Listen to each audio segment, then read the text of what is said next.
So I think we have quorum in the room and we're ready to begin. Welcome everyone to the Toronto Accessibility Advisory Committee. We are now, believe it or not, meeting number 16. And of course, we are gathered here on the traditional territories of the Mississaugas of the New Credit First Nations, the Haudenosaunee, the Huron-Wendat, and Toronto remains home to many diverse Indigenous people.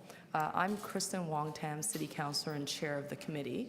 What I'd like to do is have an opportunity for us all to introduce ourselves, speak into the microphone so that we can record for the record and make it accessible to everyone who is in the room so that they know who's actually sitting around the committee table. And then after we do the committee introductions, I would ask staff who are here to provide supports for the committee to also identify themselves. If you don't have a microphone, just speak very loudly and state your name and your division. And I will start on my left. Good morning. Nicole Cormier, Accessibility Consultant with Equity, Diversity and Human Rights Division. Good morning. Rahima Mullah, Vice Chair.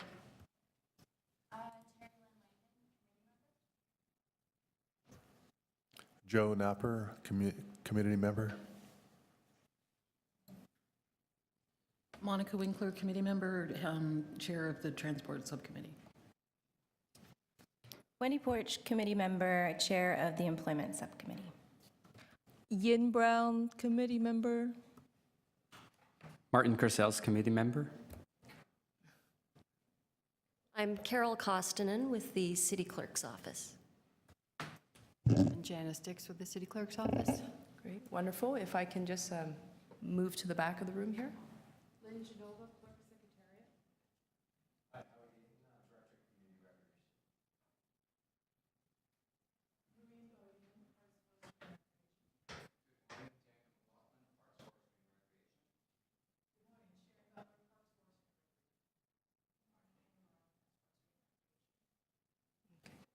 And let's go to this side of the room then.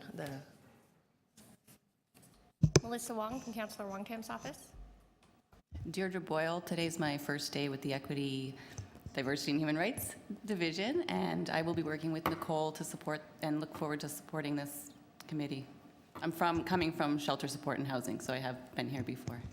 Wonderful, welcome. And I know that there are some staff individuals who are sitting in the general audience area. Okay.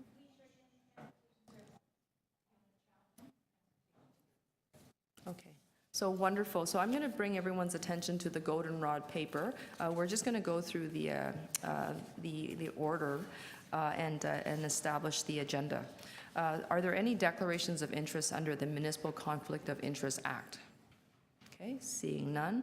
Can I get a mover to confirm the minutes of our May 19, 2017 meeting? Thank you, Monica. All those in favor? Any opposed? Seeing none. That is adopted. There are no registered speakers at this point in time, so that's why you don't have a green sheet either. But we are going to now sort of go through the few items that we have. So starting at the top, we have DI 16.1, which is the chair's report. I'm going to hold that down because I'm going to have to come back to speak to that. Followed by DI 16.2, and we're going to hold that for quick updates from our working groups. And as well as DI 16.3, which is the title, Private Ramps on the Public Right-of-Way. We're going to hold that down for staff presentation. And followed by DI 16.4, which is Forward Movement Campaign. That's the title of that item. We're going to hold that down because we're also going to receive a presentation from the Forward Movement Campaign. DI 16.5, the title is State of Accessible Recreation Capital Projects and Services. We're going to hold that down because we are also going to receive a staff report, which is why we have so many people from Parks, Forestry, Recreation. I also just want to note that there's a request from Parks, Forestry, Recreation to vary the order paper. Some of them have other meeting commitments that they need to get to, and I understand that they would like to present first. So we'll come back and I'll move that motion. And then there's DI 16.6, which is the draft corporate accessibility policy, and you're going to be provided with a staff update, verbal update. So I'd like to move a motion to vary the order paper and have DI 16.5, the State of Accessible Recreation Capital Projects and Services, to be the first presentation that we receive after the chair's report and after the working after the working group report back. So that will then be accordingly as heard and dealt with as item number 3. That's my motion. All those in favor? Okay, any opposed? No? Okay, so that carries. So now getting back to the top of the agenda, we're back at the top of the goldenrod paper. I just want to provide a quick summary of my report to this committee as the chair. We should be receiving a presentation from the Human Resource staff very shortly, and we were originally scheduled to have that presentation at this meeting. For all those who are very keenly keeping track, you'll notice that it's not on the agenda. It will be coming to the next meeting because they need additional time to finalize some information, so you can anticipate it then.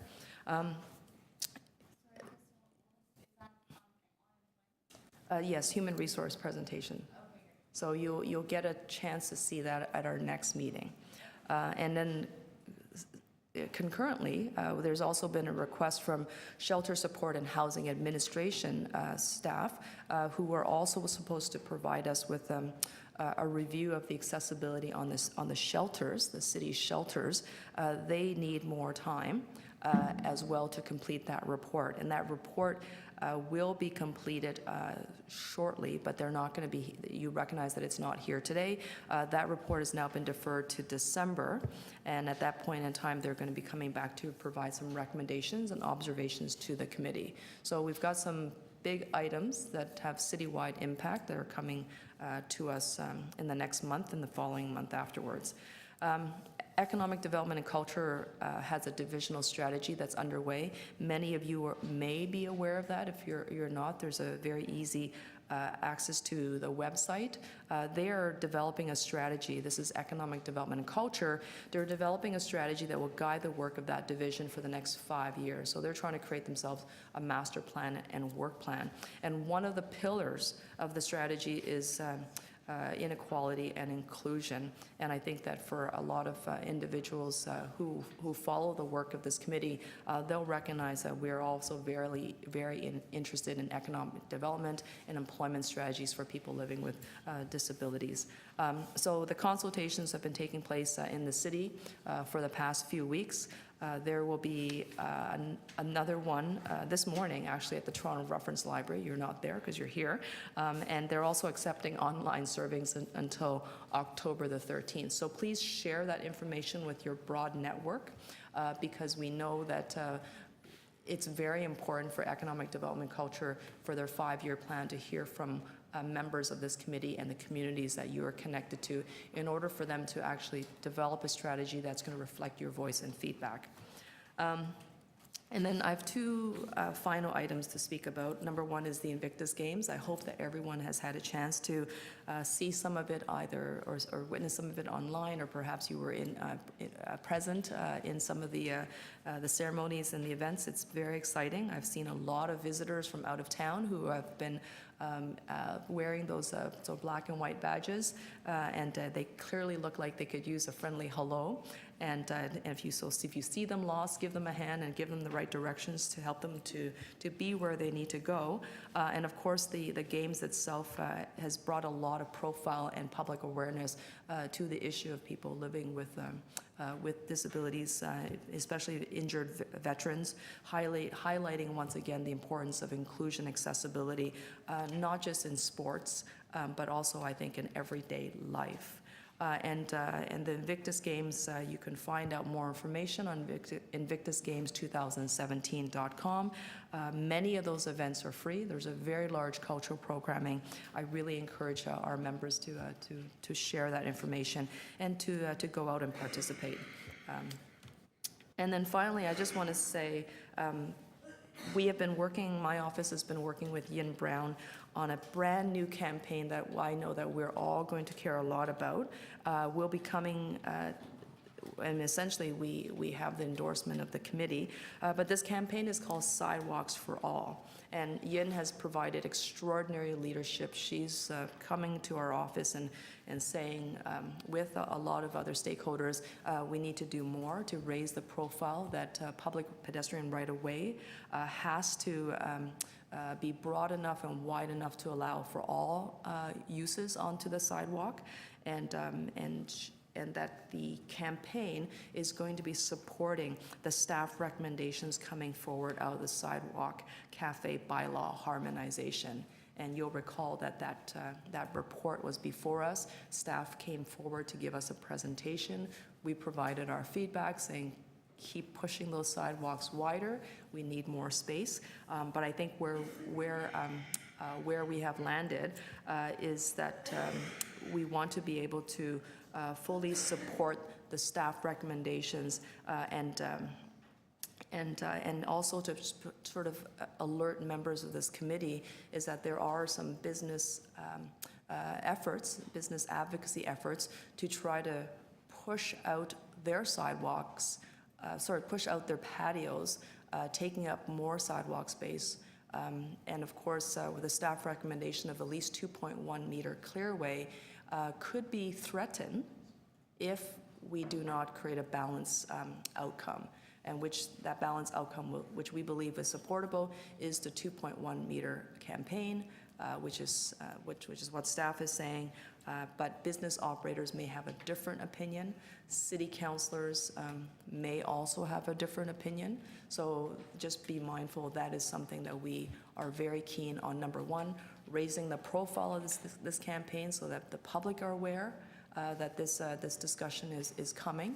And we want to make sure that we are able to have the staff report adopted without edits. We don't want 1.5 meter sidewalks. We want 2.1 meter sidewalks. If we can get them wider in some places, even better. But 2.1 is the very minimum that we should be willing to accept. And so this coalition is actually being supported by the Centre for Independent Living Toronto, Walk Toronto, the Canadian Institute for the Blind, the Alliance for Equality, and Blind Canadians. So this is not a campaign that doesn't have broad coalition community partners, and that group is continuing to grow. Okay, so that's the end of my chair's report. There's a quick written summary on that. And now I want to invite members, our leads, for the, oh, sorry, I need a motion to receive my chair's report. And I will, okay, thank you, Wendy. And all those in favor? Any opposed? Thank you very much. The report has been received. So now we're going to hear from our working groups. We have leads on 5 working groups, and I would invite the lead from the communications working group or the designate to provide us with a verbal report. This is Yin. My members, both of them could not, well, no, one of them's here. So I'm just giving the report on behalf of our chair, which is Darren. We had a meeting on May 29th, and we submitted a motion to the city clerk, and it's to be worded properly for your support for next meeting. So basically, it's in response to the report from the 150 events I don't know the right wording, but anyway, the city 150 event celebration, to say that we like to suggest that in future city-funded events have accessibility plans attached to their funding proposal. So that's sort of what we like to see happening. That's that's with the city clerk. And then we also hold on, I'm listening to my notes here.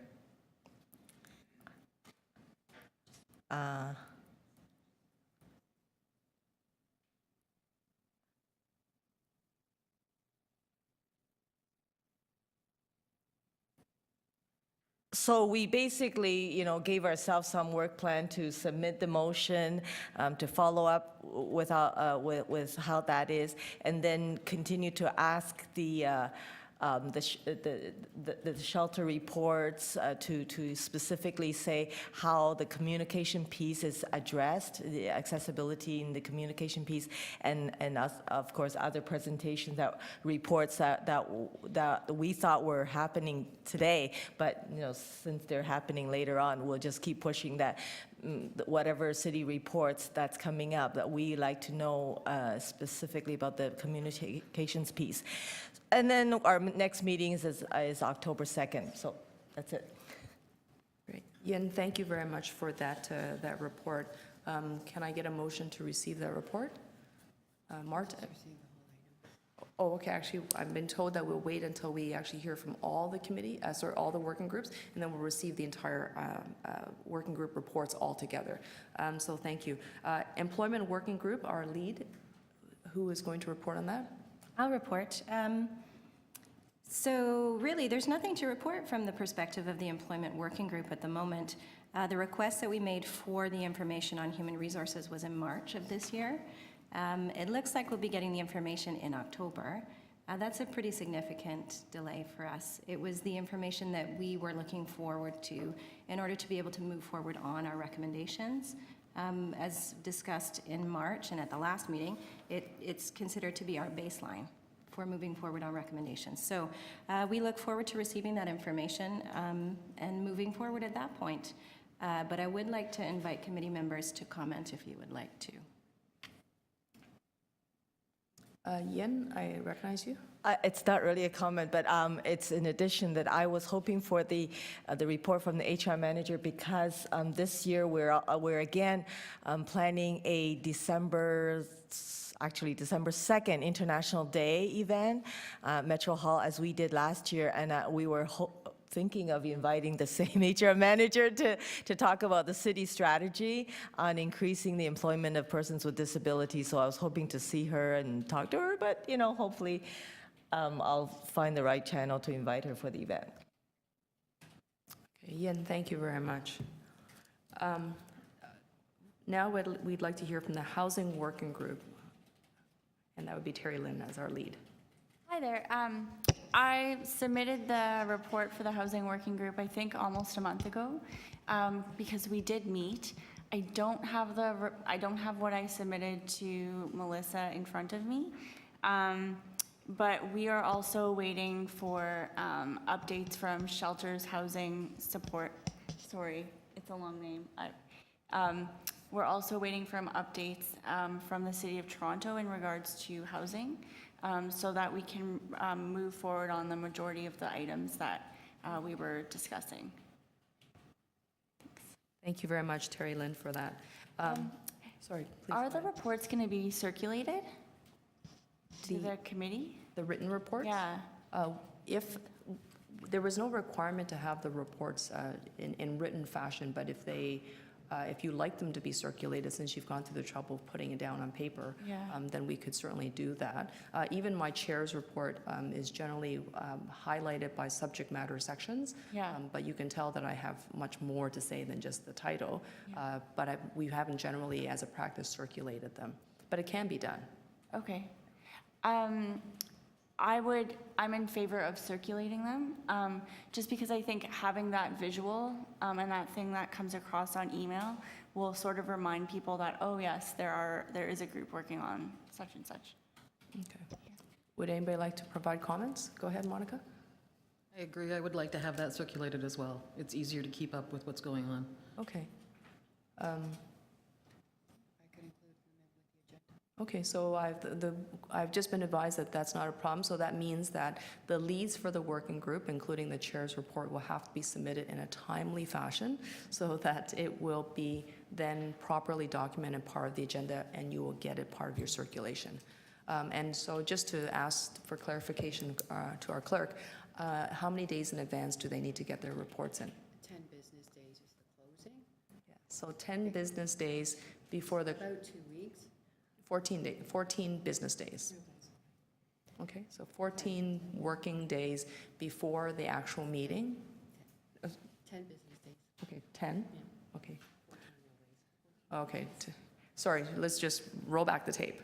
And this is also being recorded, so you can also, I'll send the members a schedule as well, just as a reminder. okay. So this is very helpful. We should probably not be having sidebar conversations. Do you need me to repeat all that? Did you hear it? Okay, so, all right, so you'll be provided with a schedule of when the agenda closes, when they are published online, and you'll be able to work with that timeline on when your reports got to go in. Okay, so that'll be circulated after this meeting. So thank you for that request. I think it's actually a good suggestion. So now we're heading to the Transportation Working Group. Yeah, Monica. Yes, it's been an interesting summer. We were put together a bit late in the year, and we did manage one meeting, but it's extremely difficult to get everyone together in person, and we're still trying to figure out what else to do with that. And I believe we lost a member, because I don't see them on here, but is Tom gone? Has he resigned? Yeah? Oh, okay, I didn't get an email, okay. So we did meet, and we were a little bit lost because we were trying to figure out what we wanted to do, and so I'm hoping to be able to get people together in the fall. And if anybody wants to join the committee, there's just 3 of us at the moment, 4 of us, sorry. But some things did happen which were quite exciting. There was Yin's proposal for the sidewalk cafe, and I wish we could have been more help at the beginning, but now that the report's been postponed and the councillor has taken on a campaign with Yin, it's fabulous. We're very much in support of the sidewalk for Sidewalks for All. I was at the Bloor Bike Lane meeting because we were requested to send a representative from the Transport Subcommittee to it, and it was exciting. I see that Councillor Layton is not here. He was part of the meeting, as well as Councillor Cressy and a few lovely ladies who were discussing, because they had written a letter to the committee about accessibility in terms of the bike lanes and parking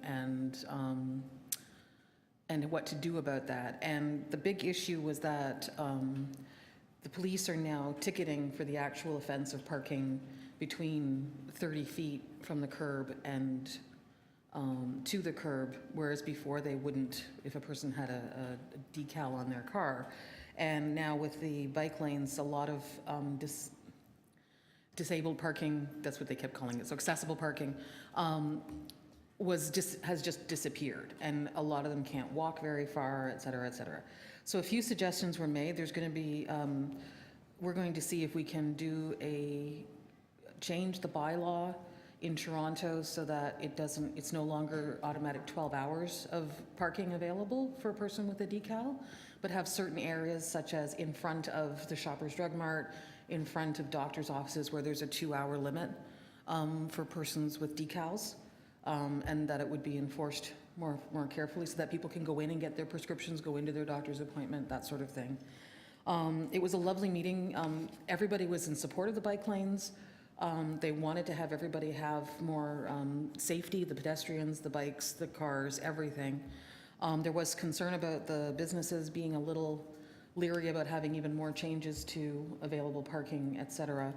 But we think we can convince them it's a good plan. There's a report for the Bloor Bike Lane meeting committee will be presented next month, and I don't know how to go about asking that we get a copy of that so that we can see what the final report is. Do I make a motion for that, or do I just make a request, or? That's a question, yeah. So that question is, just so I understand, the question is, how do you get a copy of the report? That they're going to present to the committee? Yeah. So that would be, so that's the question for transportation staff. So the general manager of transportation, I would imagine, is going to be reporting out on that. Okay. And I don't generally think that there's a practice of releasing reports to the public in draft form before they're actually made public online. Oh, so it will be online once it's done? It will be Okay. online before the actual committee meeting, and Okay. at that point in time, I suspect everybody will be coming out to depute on it, and they should. But I don't think we'll be able to get an advanced copy in draft. I don't need an advance copy, I just want to see the report. Okay, yeah, so then it'll be published online. 7 days before the meeting. 7 days, okay, perfect, thank you. Okay. That's basically it for our report. Okay, thank you very much, Monica. Yin, I see your hand go up. I just wonder if, especially when you refer to the possibly recommending changing the bylaws for parking cars with, you call it decal or the accessibility, and I just remember because last year or last term I was on the transportation committee and we basically fought hard to get a longer time. And I'm not a wheelchair user, but those that were wheelchair users and do drive, they really felt that 2 hour or a shorter time is too stressful for them, especially if there's a hospital visit. So I just wonder if your committee can look at that again and do a sort of wider consultation, and then so that whatever is agreed upon from our committee, it doesn't contradict actually what maybe the, our community actually want. To be clear, this is specifically for the bike lane areas, and it's only specific high-traffic areas, such as in front of Shoppers Drug Mart, in front of the doctor's office that's around the corner, because people also have workplaces there and they'll park their car and leave it. And this is to keep, because there's very few parking spaces left because of the bike lanes. So they want certain high-traffic areas to be only 2 hours, not the whole system, just specific high-traffic areas. So, but I will keep that in mind. Thank you very much. Terry, Lynn? Sorry, also, correct me if I'm wrong, I don't remember talking about that at all at the Transportation Subcommittee meeting. It happened on Monday. No. So I feel like there's confusion around, I feel like what you're talking about is a meeting that you were asked to go to as a representative, but The entire Transport Subcommittee was asked to go, and I was the only one who responded. yeah. So you're speaking about what happened at that meeting, not what was discussed at the Transportation Subcommittee. So just to be clear. Yeah. I feel like maybe, correct me if I'm wrong, Ian, I feel like that's not what you understood from the presentation.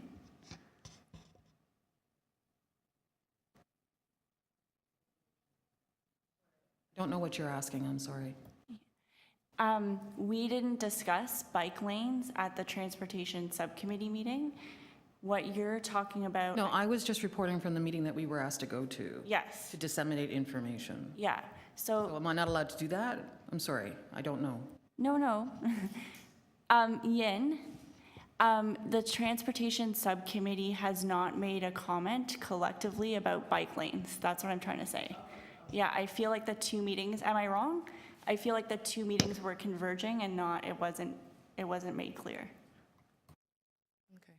So thank you very much for that conversation. I think just my observation is that considering that there's a report pending and there are perhaps there is a need for further conversation, I'm going to ask that our transportation working group do the very best that they can to come up with a position that they could share back with our committee here, so we can have a fuller conversation at the next at our next committee meeting. Okay, so then our final working group for the report back, the Disability and Policing Working Group.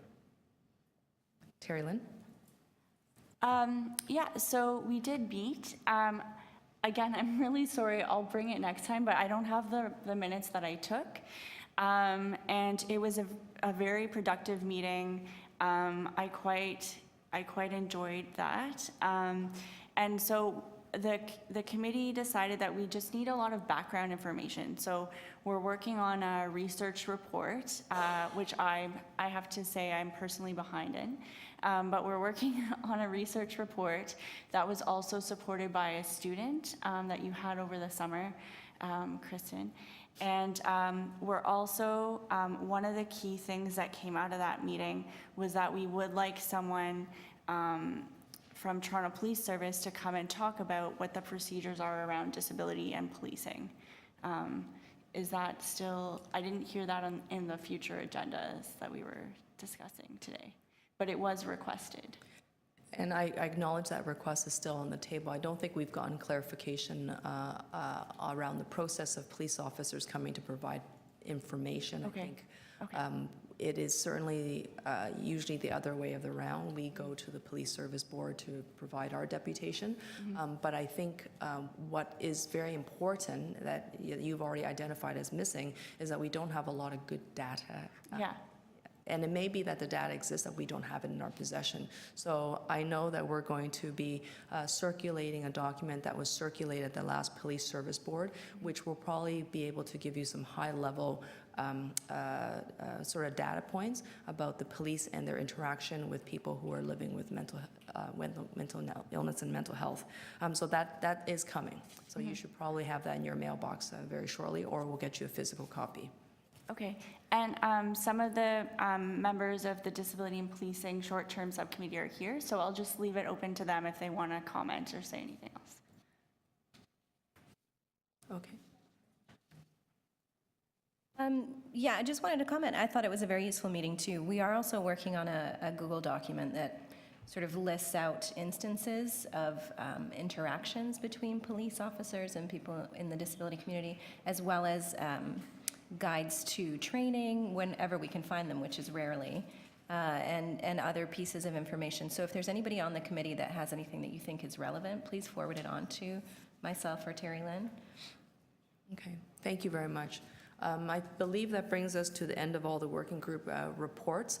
Can I please have a motion to receive all those reports? Terry Lynn, thank you. Any opposed? Seeing none, that's carried. Thank you.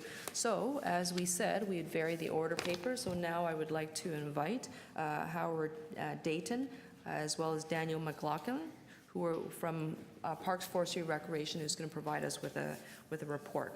And of course, we are on item 16.5, the State of Accessible Recreation Capital Projects and Services.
Good morning, Chair, committee members, and thanks for accommodating an order change.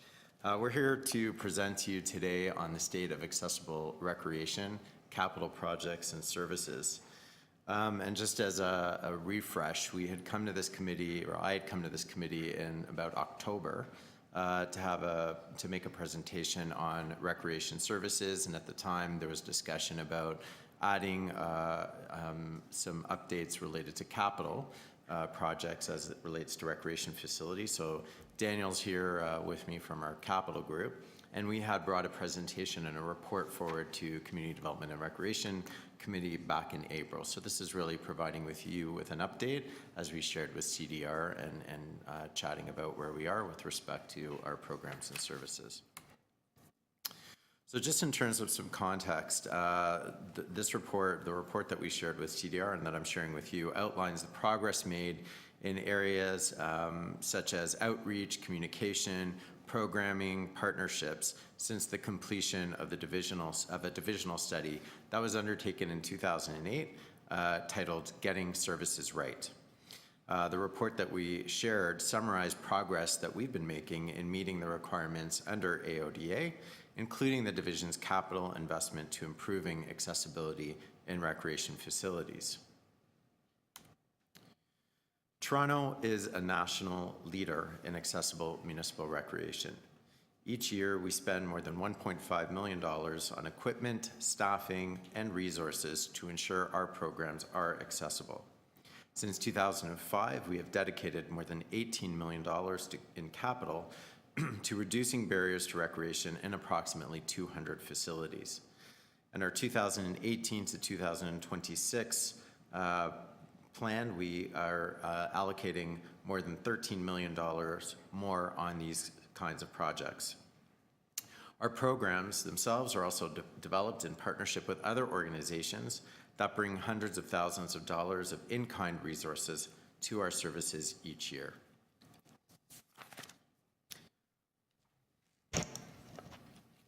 Good morning. Regarding capital investments and requirements for Parks, Forest, and Recreation buildings, I can report that the $32 million investment that has been spent since 2005 or is planned to be spent through 2026 is guided by a number of key documents, legislation, and frameworks. First and foremost being the Accessibility of Ontarians with Disabilities Act. It drives our investments and provides a strategic framework for what work is required to be completed and when.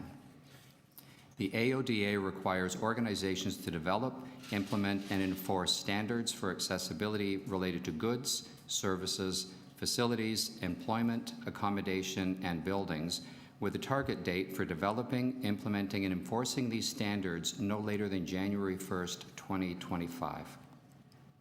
The Ontario Building Code and the AODA Design for Public Spaces standards, as well as the City of Toronto's Accessibility Design Guidelines, apply to all major renovations and new facility construction. Compliance with AODA does not require that all facilities are to be fully accessible by 2025, but expects that a plan is in place by this time and that all new facilities and major renovations adhere to these standards. The report that we presented at CDR mentions that to make our major facilities fully accessible, it would cost approximately $60 million. However, this kind of quick and one-time redevelopment is not required, and that's not what was envisioned by the Act. Parks, Forest, and Recreation have a multi-year accessibility plan for upgrading barrier-free access in parks and facilities. Accessibility upgrades are funded through the Parks, Forest, and Recreation capital budget specifically for accessibility projects, through major renovation projects, and the State of Good Repair program. Parks, Forest, and Recreation to continue to improve barrier-free accessibility as a component of all construction and renovation projects. Through this multi-part strategy that proactively advances capital investment while leveraging all other capital projects to improve accessibility, we will not only meet the requirements of the Act, but we will continue to lead in terms of accessible recreation. In terms of service delivery, the two primary areas of programs that, Mike, in terms of service delivery, the two primary areas of programs that we deliver for persons with special needs and/or disabilities are called adapted recreation or integrated recreation. From 2008 to 2015, the adapted programming, which is more specialized programming, has tripled from offering 169 programs to 519 programs. The number of registrations has also increased from 1,387 to 3,400 over that same period. In terms of integrated recreation, where we provide primarily one-on-one integrated support staff to persons with special needs to participate in general programs, we are now serving 704 clients. In 2015, $1.5 million was included in the base operating budget to support accessible recreation through the provision of supplies and equipment as well as staffing. In terms of equipment, we invest in equipment that really supports accessible recreation that reduce physical barriers to participation. Examples would include ice sledges, skate horses, pool lifts, adapted fitness equipment, and multi-sensory equipment. In terms of staffing, full-time and part-time staff that support field operations with respect to programs exist in each district. And we have Lorraine here, who's our advocate for people with disabilities, who works to develop policies, reviews legislations, managing ongoing divisional issues, and facilitates the Divisional Community Disability Steering Committee for Parks, Forestry, and Recreation. We don't work alone. Many of our services, as we mentioned, are delivered in partnership or through referrals through partners throughout the city. And the slide gives you just a sampling of some of those agencies that we work with. It's been a priority of ours to strengthen those partnerships with disability-serving organizations. We learn much from them, and work together, we can achieve a lot more. As I mentioned, we also have a number of advisory groups that assist us with policy review, reviewing capital plans, and that sort of thing to ensure that as we develop policies, programs, supports, and capital projects, they are going to meet the needs of those who they are intended to serve. From a demand perspective, while we certainly have expanded our capacity to serve, there continues to be increased demand for service that can't fully be met, and that's no different than most of our service areas. So we do have clients on waiting lists for services. The slide gives you a sense of what the numbers are. In terms of unique clients, which is really saying an individual waiting for service, that number has increased from 115 to 184 between 2014 and 2016. However, 78% of those clients in 2016 are receiving some level of service. So this is the data is demonstrating that while most are receiving service, they would like additional service. So waiting lists, as I said, are not unique to adapted programs and integrated services, and there's a number of strategies that the branch and the division are taking to try and address demand. We're trying to streamline our intake process. We are looking at referrals to other agencies that may have capacity to serve. We are certainly trying to optimize attendance to ensure that where folks are registering for classes, they're attending those classes.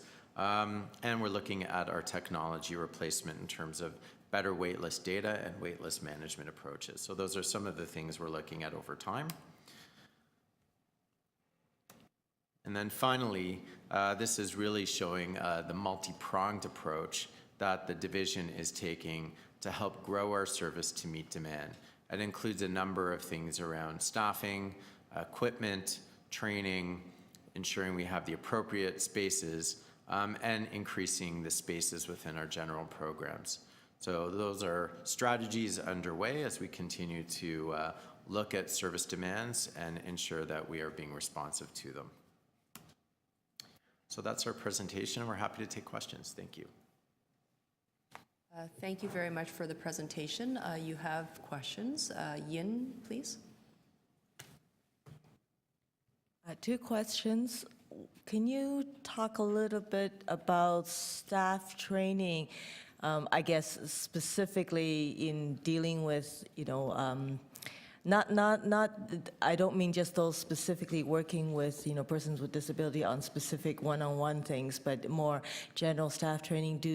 How are they trained to be helpful or sensitive to the disability community? That's one question.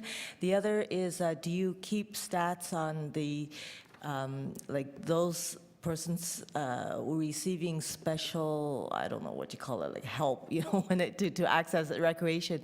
Do you keep stats on what kind, the different disability groups, so that you know which disability group actually are most in need or are, sort of in need of that kind of support?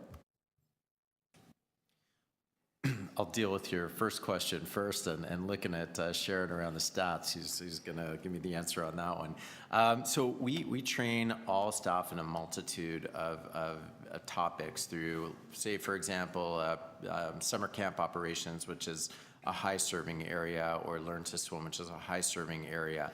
So whether or not you're your job is to work directly with a participant with special needs. All staff receive training in terms of both physical requirements or physical demands that they may have with respect to somebody who has mobility issues where they may need lift and transfers, all the way over to behavioral opportunities to ensure that our programs and spaces are inclusive, welcoming, and safe. So it covers a range of topics. Obviously, those staff whose job it would be to work both in an integrated or adapted programming receive more intensive training. And we developed that curriculum, I would say, in partnerships with agencies that have some area of expertise, and in many cases, bring in guest speakers to work with those staff. And that goes both for full-time as well as part-time staff. In terms of your second question, I'm going to ask Sharon to speak to some of the data gathering on our participant base. Hi, good morning again. As for the specific question that you had in terms of collecting data on the different disability group, currently we do not collect that data. However, the adapted and integrative unit within PFNR is centralizing, and so these are things, and getting these feedbacks are important, and these are things that we will look to collect in the future, but currently we would have to do this manually, and it's not currently done. Thank you. We have questions from Martin and Wendy. Hi, just a quick question. You spoke of recreation. Can you give us a few examples of what sort of recreation is out there for people with disabilities? All recreation is out there, like where I mentioned the integrated program. So those really would be that any person in the community who has a disability who wishes to take any of the recreation programs that we offer would indicate to us that they wish to take that program, that they have a need for support, and then we would match them with an integration worker to help facilitate that program. The high-use programs, I would say, that are the most sought after would be our summer day camps for children, our Learn to Swim programs, our Learn to Skate programs. But on the adult side, we have requests for fitness programs and that sort of thing. And then on the adapted programming side, we operate programs in all of our program streams, but again, primarily it's the Learn to Swim and summer camps that seem to be those that are the most sought after. Okay, thank you very much. Wendy, please.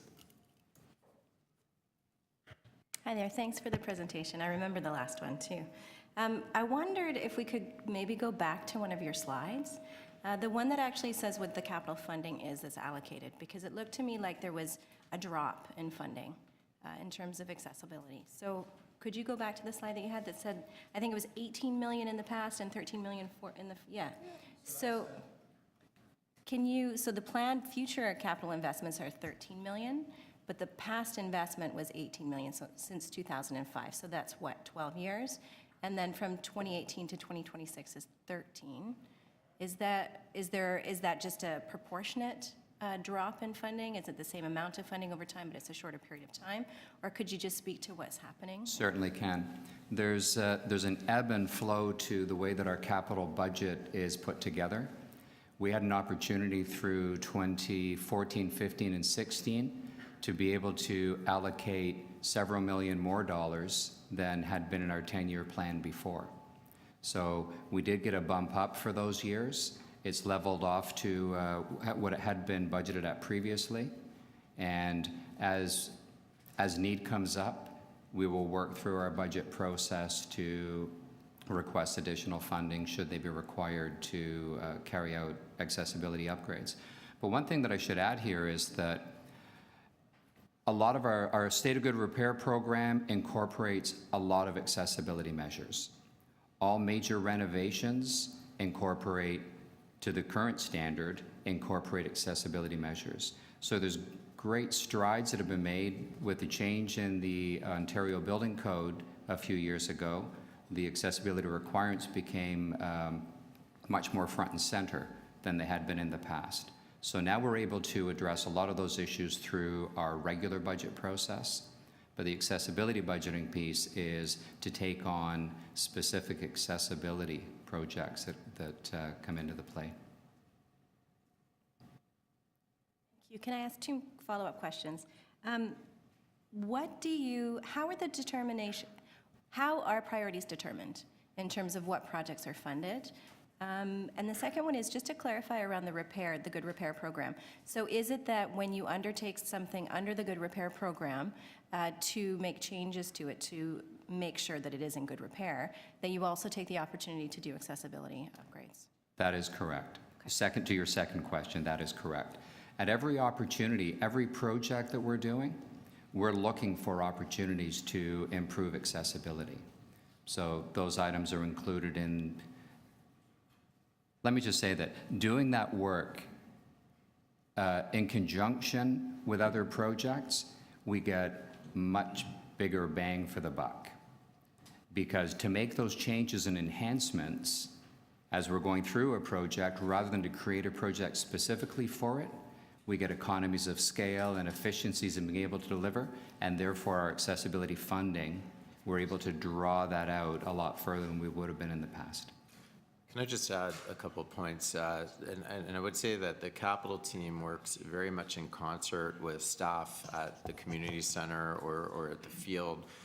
Because, for example, if we're going to be shutting down a community center for a period of time to undergo a state of good repair project, then as we're scoping out that work, some of the customer experiences that our staff hear about or observe can be shared with the capital team to better inform the scope, particularly around issues of accessibility, so that we include those items in scope with the project, and we only have to go into that building once. I think the other opportunity we should mention is the facilities master plan, the Parks and Recreation Facilities master plan is coming forward in the next couple of months through council discussions. And that when you ask about prioritization, I mean, that master plan would identify gaps and needs and existing infrastructure that needs revitalization or accessibility enhancements made to them over the next 20 years, which will really guide our capital program and funding levels required. Thank you. You have a question over here from Joe, and then Yen, I see you. Okay. I'd like to come back to something I thought I heard you say early in your presentation about the AOTA deadlines to have these improvements in place. But I thought I heard you say that not all of the improvements required would be done by the deadline, and that some improvements aren't required to be done by the deadline, which is a bit of an oxymoron.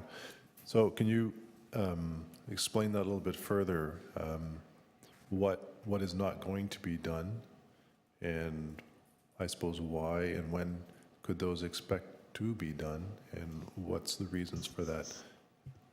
Yep, it's a good question, and there has been, I'd say, a misperception that all facilities, and on some people's part that is, that all facilities have to be fully accessible by 2025. That's not what the requirements are of the Act. The requirements are that we have a plan in place to be able to deal with improvements to accessibility. That's what the Act is, the intent is. Okay. Thank you very much, Joe. Yen. Can you talk about the procurement practice when it comes to accessibility? So equipment, software, contractors that you hire. What's your requirement for accessibility there in your procurement?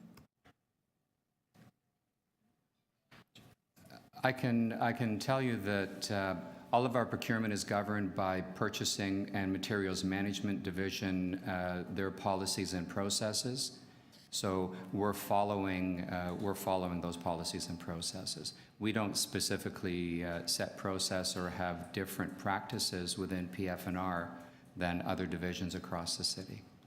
If I could add, on the service side, I would say that we, purchase equipment that is going to ensure that a participant is able to be accommodated within the program. So as an example, we've just purchased or reinvested in I can't recall the number of pool lifts because they needed to be replaced. Or where we're looking at our artificial ice rinks to make sure that we have sledges available. So, you know, there is the broad procurement policy, as Daniel mentioned, is corporately governs every division in terms of how we purchase, who we purchase from, and what the rules are around those purchases. But then certainly there's, of course, this specialized equipment that we require, and we have to make sure that we have a sufficient and working supply of that equipment. Just one comment. I think there is a clause in the AOD on procurement. I forget the deadline and all that. So I just want to refer to that. It's true that we're not talking about just special equipment, but just general procurement of your software or you know, anything. So there should be an accessibility component, and just to refer you to that part as well.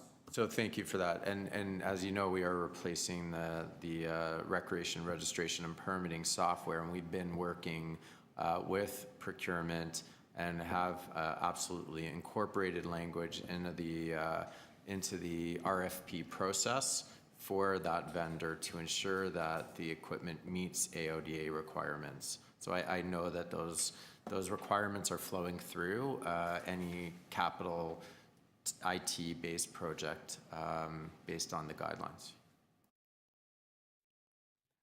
Thank you very much. Are there any other questions? Okay, Joe? And I just want to, before we do that, I just want to say that I have to leave this meeting a little bit early, and I know that we're very close to breaking quorum if I walk out of the room, so just wanted to put that before you, just with respect to time sensitivities. Do you have a sense of what percentage of facilities will be fully renovated, accessible by 2025? I don't have that as a statistic. What I can tell you at this point is that we've carried out accessibility upgrades in over 200 of our facilities over the last few years. And again, I stress the point that every project that we take on, it's accessibility improvements that are happening regardless of what the project type is. So I don't have a definitive or statistical answer for you on what that would be.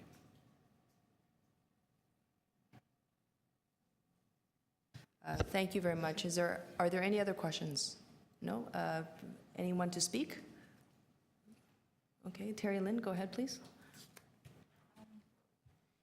I just wanted to comment about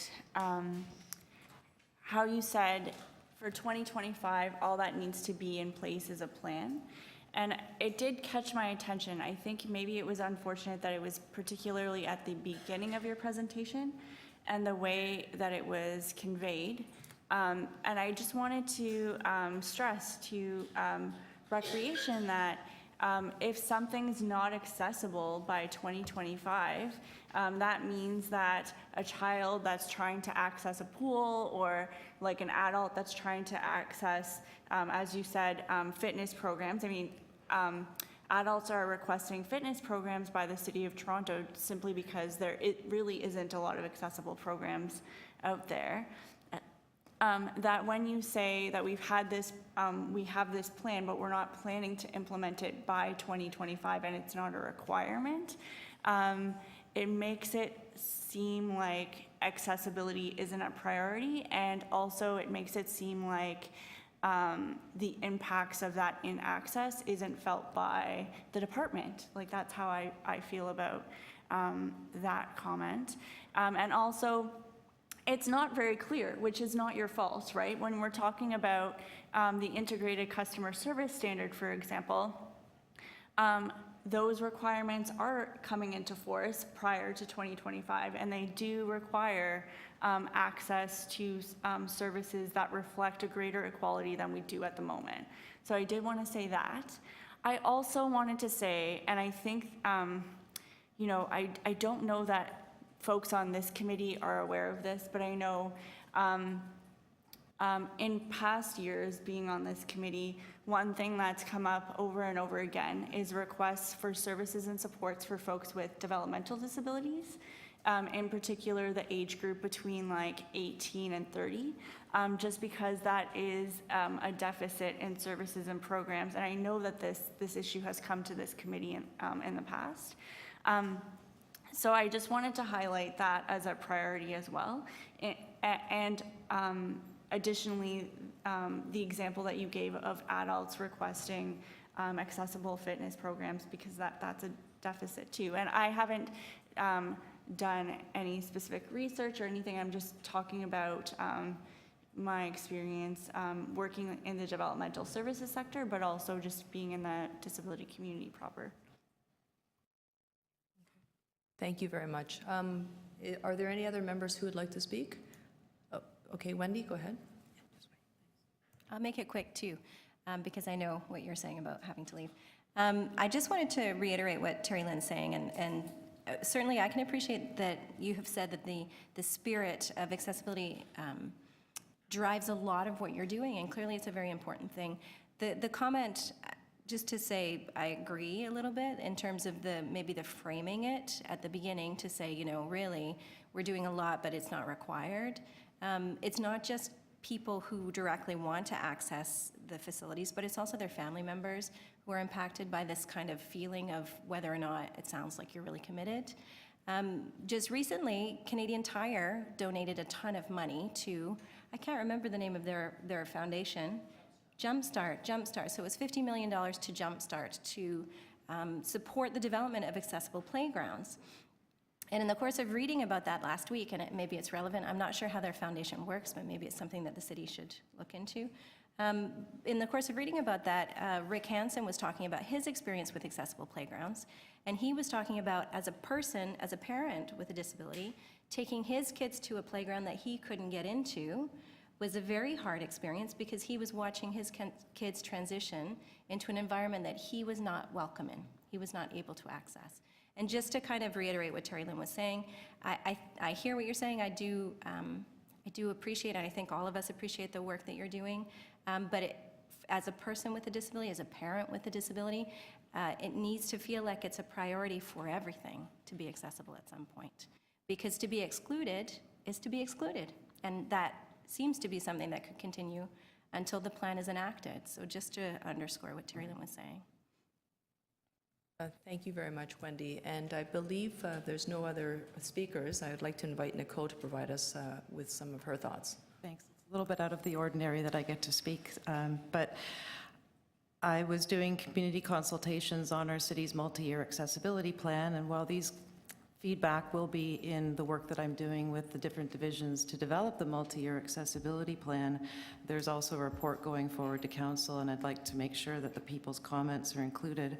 So the comment that I received from community members was particularly for people with cognitive and developmental disabilities that often require specialized spaces that are perhaps quieter or less distracting. And those are often provided by city schools during the sort of September to May programming, but a lot of those special programs that are needed by those types of people disappear in the summertime. So just wanted to bring forward that we're looking and making sure that there's continuity of some types of offerings, that when we're designing our summer programming, that the people that have special needs related to facilities that are available during the school year, that we continue to make sure that they have programming available to them as well, because otherwise they have a very, very big gap from through the summer until those programs start up again until October, where they don't have activities that they can participate in. Thanks. Thank you very much. I'd like to just move that we receive the report, and with that to say thank you to staff for putting this presentation together for us. In my own communities, I've had some very contentious issues around accessibility, whether it's Chorley Park or perhaps now with Ramsden Park. And I don't believe that it needs to necessarily be so divisive. I think everybody in the room who follows the issues around accessibility and trail access can probably attest to the fact that providing improved and better access to communities and all users is the right thing for us to do. But oftentimes it creates a lightning, a lit environment where it's a catalyst for a conversation that has no guidance. And it's been very, very challenging for myself as a local councillor, and I think that I'm not the only one at the city who's very interested in making sure that we can go out to the public with as much awareness and education as much as possible, so that the public is informed of our obligations regarding the Toronto Accessibility Guidelines, as well as our obligations in meeting the requirements of the AODA. So we actually can guide that conversation with a framework to discuss why we're doing what we're doing, as opposed to trying to sort of parse out information that's not very accurate, and people are moving through those discussions with a level of emotion. So I just want to say thank you to staff for the presentation, but also acknowledge that the presentation contains numbers, which is budgetary allocations, and it talks about accessibility. But I think that there is not as much awareness in the general public on why we need to do this. And not only is it legislative as a requirement, but it's actually a human right. So, you know, as a city, we need to deliver all service and infrastructure and build that capital improvement with every single possible user in mind. And I do know that it would be very good for us to think through strategically in a forward motion on how we can actually try to get ahead in certain communities, so we aren't reacting to backlash, and that may be backlash will be coming from not understanding our legislative requirements and the fact that it's a human right, and also the fact that we are probably going to have those discussions around inclusive washrooms and change rooms as that conversation rolls out. So we have a responsibility to be better and more effective in our communication in how we deliver policies and programs. So thank you very much, staff, and we're moving along to the next item, which is DI 16.3, private ramps on public right-of-way. We have Lee Shurkin, project manager from Public Realm Transportation Services, who is here to provide us with a report and presentation.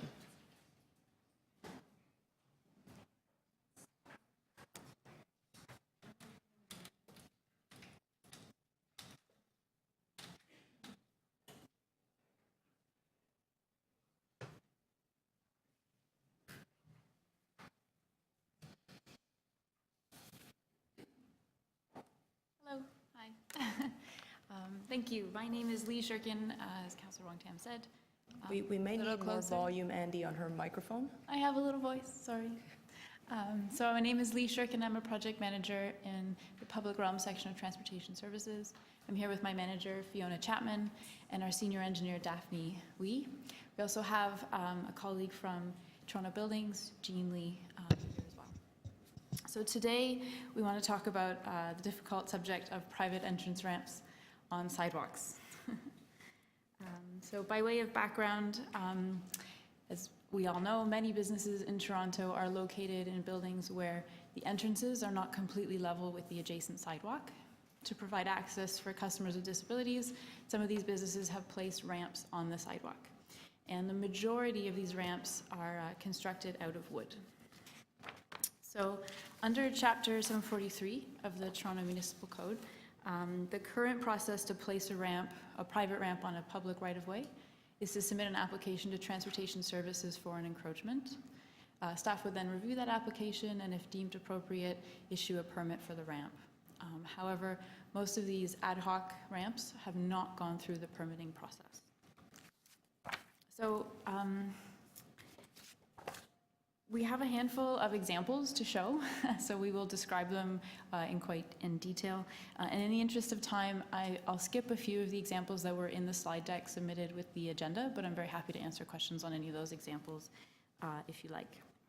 So the first image shows a concrete sidewalk along Bloor Street with a bike ring and a tree with a guard along the curb edge. On the storefront edge, there's a small yellow one-step wooden ramp within the marketing zone. Behind the ramp, in front of a neighboring store, there is an A-board. The door to the store with the ramp is set back from the building face by about 1 to 2 feet. This next image shows the front of a store with a small one-step wooden ramp that extends a few inches beyond the marketing zone. The ramp is bright red.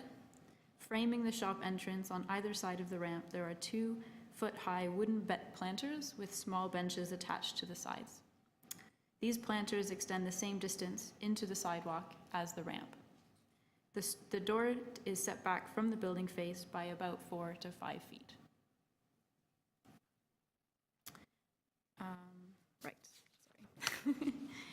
The next image shows a storefront with a concrete ramp. It's poured within the marketing zone of the sidewalk. It extends roughly 2 to 3 feet beyond the building face. The edges of the ramp are slightly rounded, and the door is set back from the building face by approximately 2 feet. The next image shows 3 small one-step ramps along 3 different store entrances. They extend roughly 2 feet into the sidewalk, and they're made out of worn plywood. One door is visible in the photo, and it's set back approximately 2 feet from the building face. All right, we're almost there.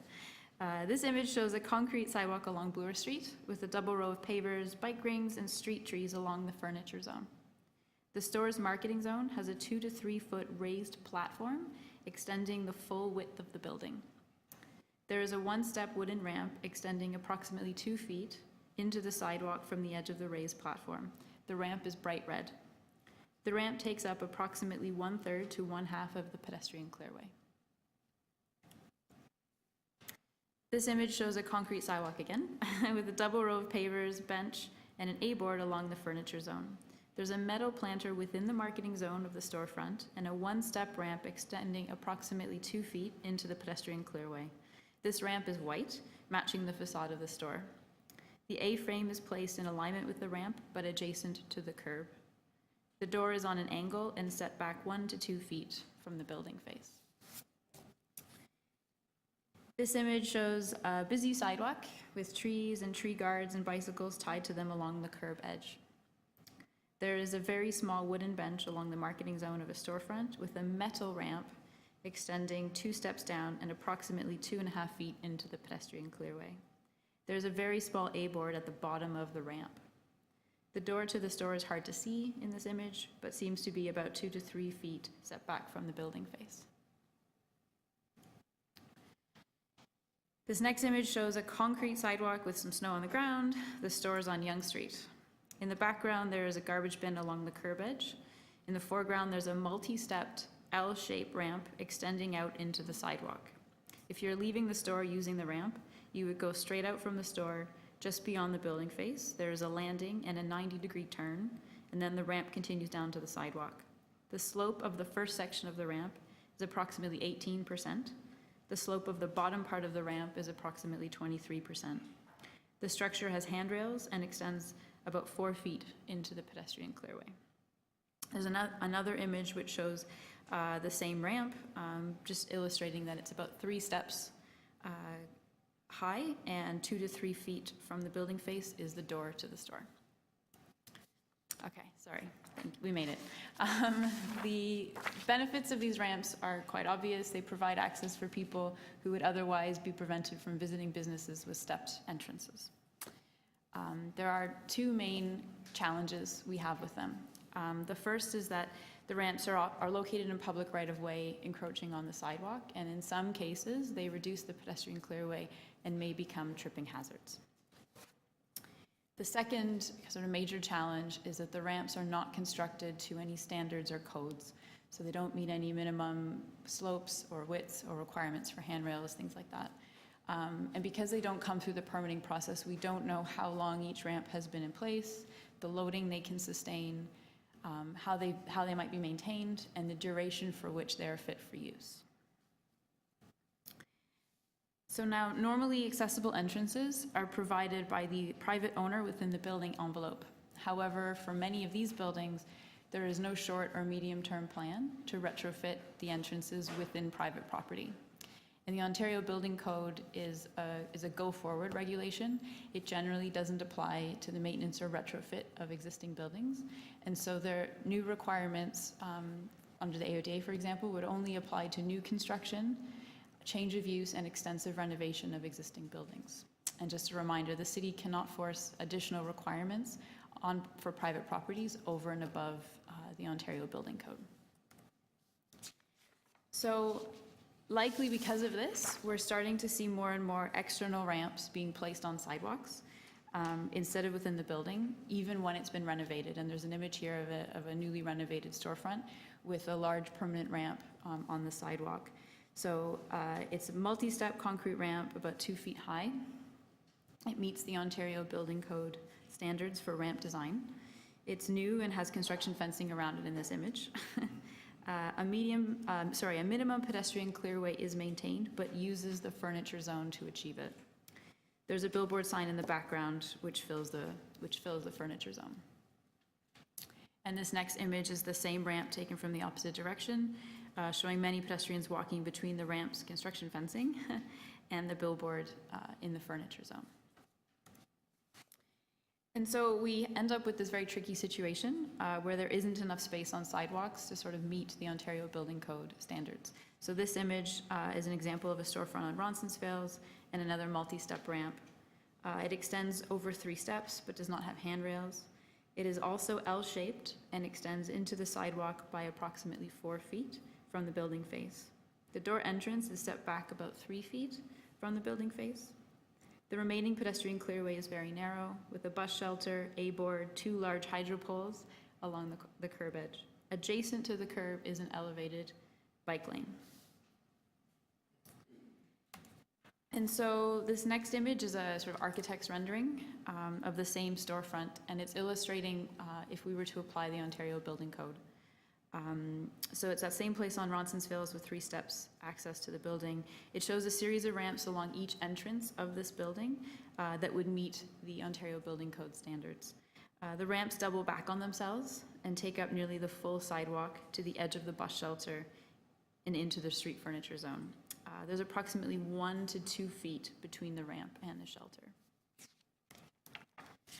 So here's another image of the same rendering facing in opposite direction. So it shows an additional ramp on the corner entrance of the building, which extends into the pedestrian clearway of the adjacent street. And finally, the last image is the same rendering, but a wider angle, simulated as if you're looking from across the street. It shows the full building face with Ontario Building Code standard ramps providing access for all 5 storefronts along this 3-step building. Most of the sidewalk is used for these ramps, with room only for the bus shelter and existing furniture. So to date, the city has not removed small wooden ramps used to address modest 1-step level changes. They're considered incredibly convenient and inexpensive options for businesses to provide better access. They can also be easily removed, and they don't intrude into the pedestrian clearway. What we're here today to ask about is your feedback from the group on how we might address larger ramps or those that do significantly impede in the pedestrian clearway. So, thank you. Great, thank you very much for that presentation. And I would like to, actually, are there any other comments from the presenters? No? Okay, then let's bring this into the committee and ask if there are any committee members who have questions of staff, because they're here to solicit your feedback. Starting with Monica, then Martin. The picture of the ramp in front of the last couple that you showed, I'm a little confused as the complete non-existent space between the bus shelter and the ramp. How are people supposed to navigate that? Yeah. You can see there's like nothing. Thank you, Monica. I think the point was in showing this rendering, if we had ramps that actually met code, we would absolutely have no room for anybody to actually pass by. Okay. Monica, do you have a follow-up question? No? Martin? Yeah, just a quick question. You, all of your examples were about businesses. I'm just wondering, do the same rules apply to private property for residences in Toronto?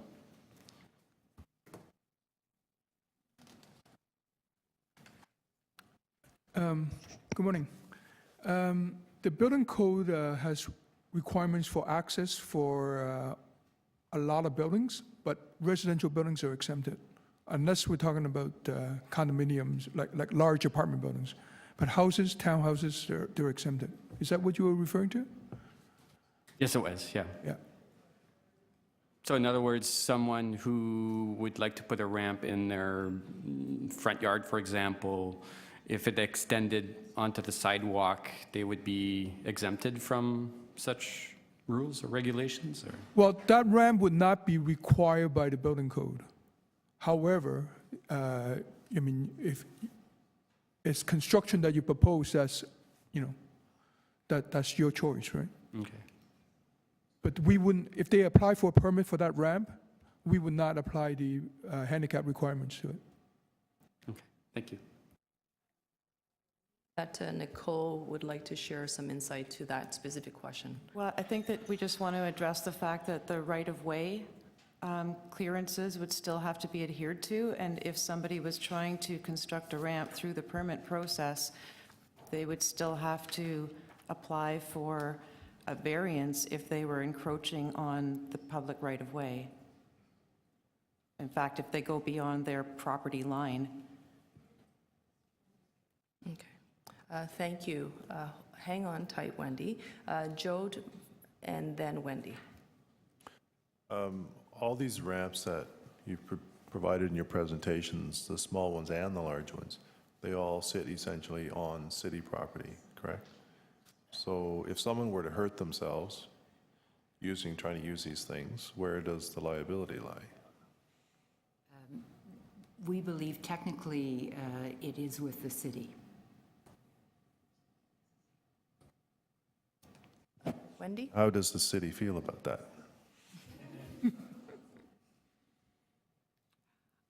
I'm not quite sure how to answer that, Joe. I mean, we're mindful of the issues, and I think that's why we've come to this committee, which is appreciating the egress for the community and trying to balance that.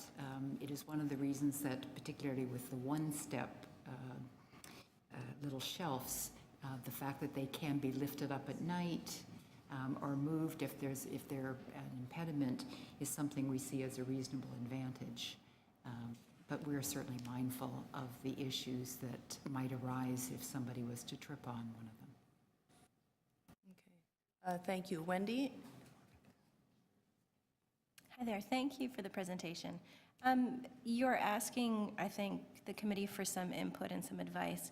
But could you tell me, how do you currently deal with these situations? So you're saying that the small one-step ramps are not being removed by the city because they can be removed at night and they're quite easy to move.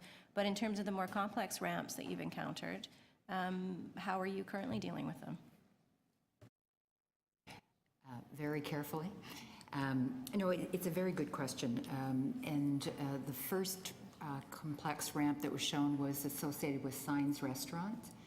And we had a number of conversations with the owner, attempting to help develop a design that actually could meet code, so provide access and exploring those options.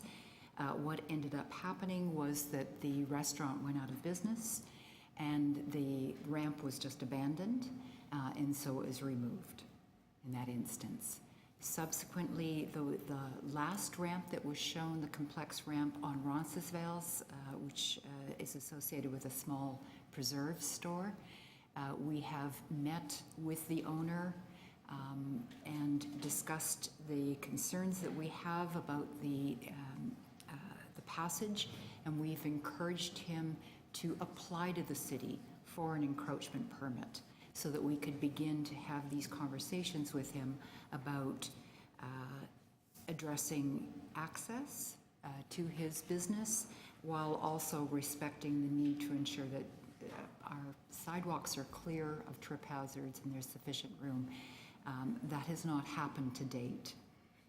And so we are, and further to that, of course, internally we're trying to explore. We expect that we'll have more and more of these situations come up because, to be very blunt, it's a much less expensive option for many businesses to pursue this than to look at renovations, and sometimes it is a tenant rather than an actual business owner. So I guess the answer to you, Wendy, is We don't have we're not coming in with a hard line. We're really trying to work as best as we can with these owners to bring people into compliance and ensure, to your point, Mr. Napper, that these are safe for all users. Thank you very much for the question. Monica and then Terry Lynn. I'm going to start with a wee comment, but I do have a question. I find it really ironic that a few years ago we had the stopgap people here, and we were absolutely thrilled with their solution of the wooden ramps for the thing. Realizing that it's city property and that we've been inundated with construction crews putting in amazing curb cuts all over the city to meet requirements of the AODA, is there any possibility that putting in ramps within, for the one-step shops, like the concrete one that was done here, that looks very feasible and within the zone that it's supposed to be in and everything, that those could be automatically added in to all city property pieces at that spot? Excellent question. Largely, I'm going to say no. In part because, and I'm going to defer to our senior engineer in terms of, we are also bound by requirements about the slope of the sidewalk. We do try where there's reconstruction opportunities, when a sidewalk is getting redone, and particularly if it's sufficiently wide, we do try to work with the designers to see if there's ways in which we can somewhat elevate that to bring it up to grade. But it's tricky, and it can sometimes be quite expensive. So we haven't had a great deal of success in that instance. We are also mindful that that there's opportunities within the building envelope to make many of these changes, and we do have opportunities with enlightened developers to do that on a regular basis. Does that answer your? Mostly. So it's number 7. Is it page 7 or picture 7? I'm not sure.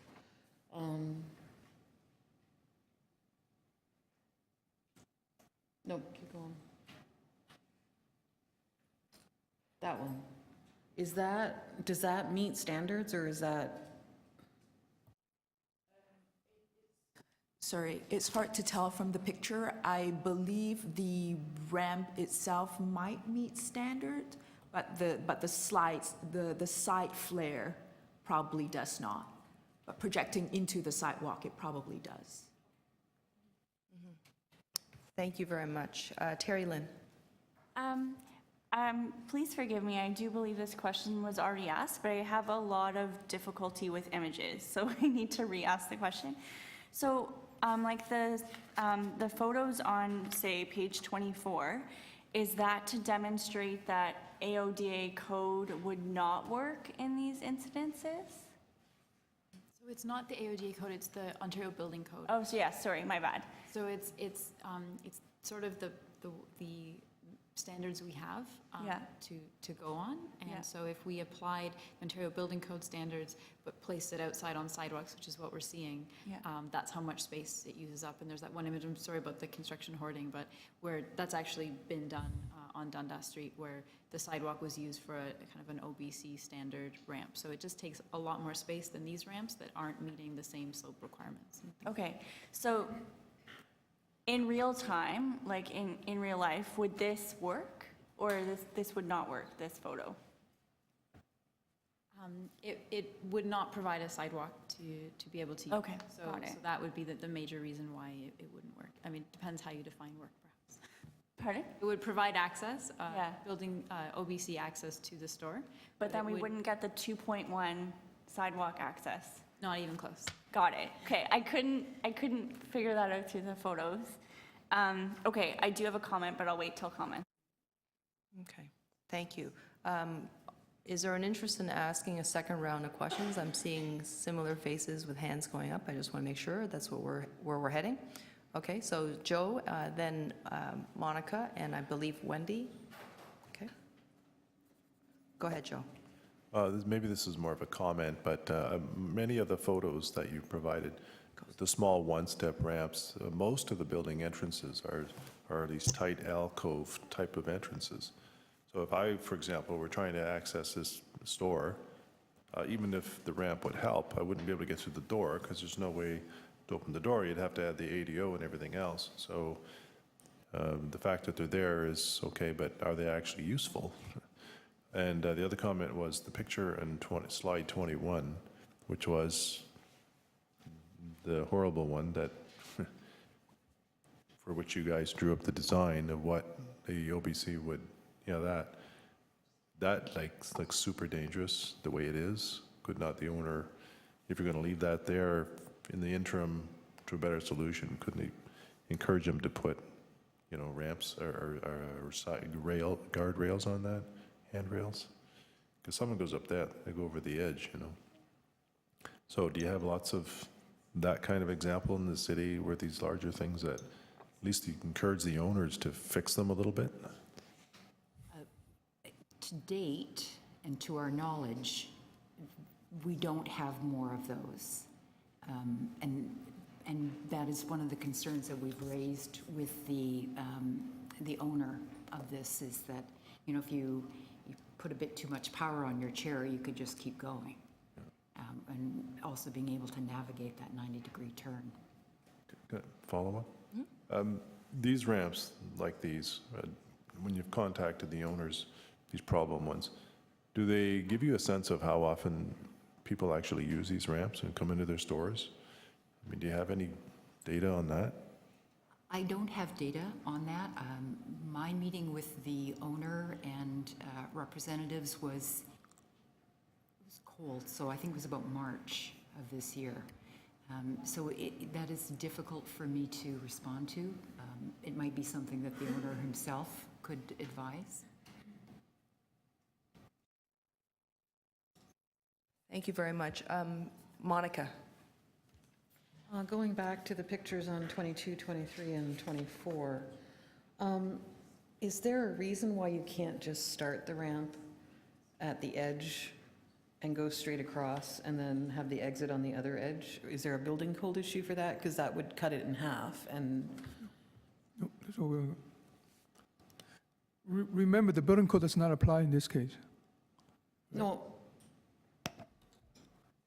Unless this is a brand-new building. Is the idea this is a brand-new building? okay, maybe I should ask my question I differently. think the point, all we were trying to show in this instance, and I essentially what you're talking about is what we might define as a stepped sidewalk. And there was one of these images where the furnishing zone is at a grade higher. Yeah. What we're trying to reflect is, in these instances, you've got separate ownership on each of the buildings. Okay.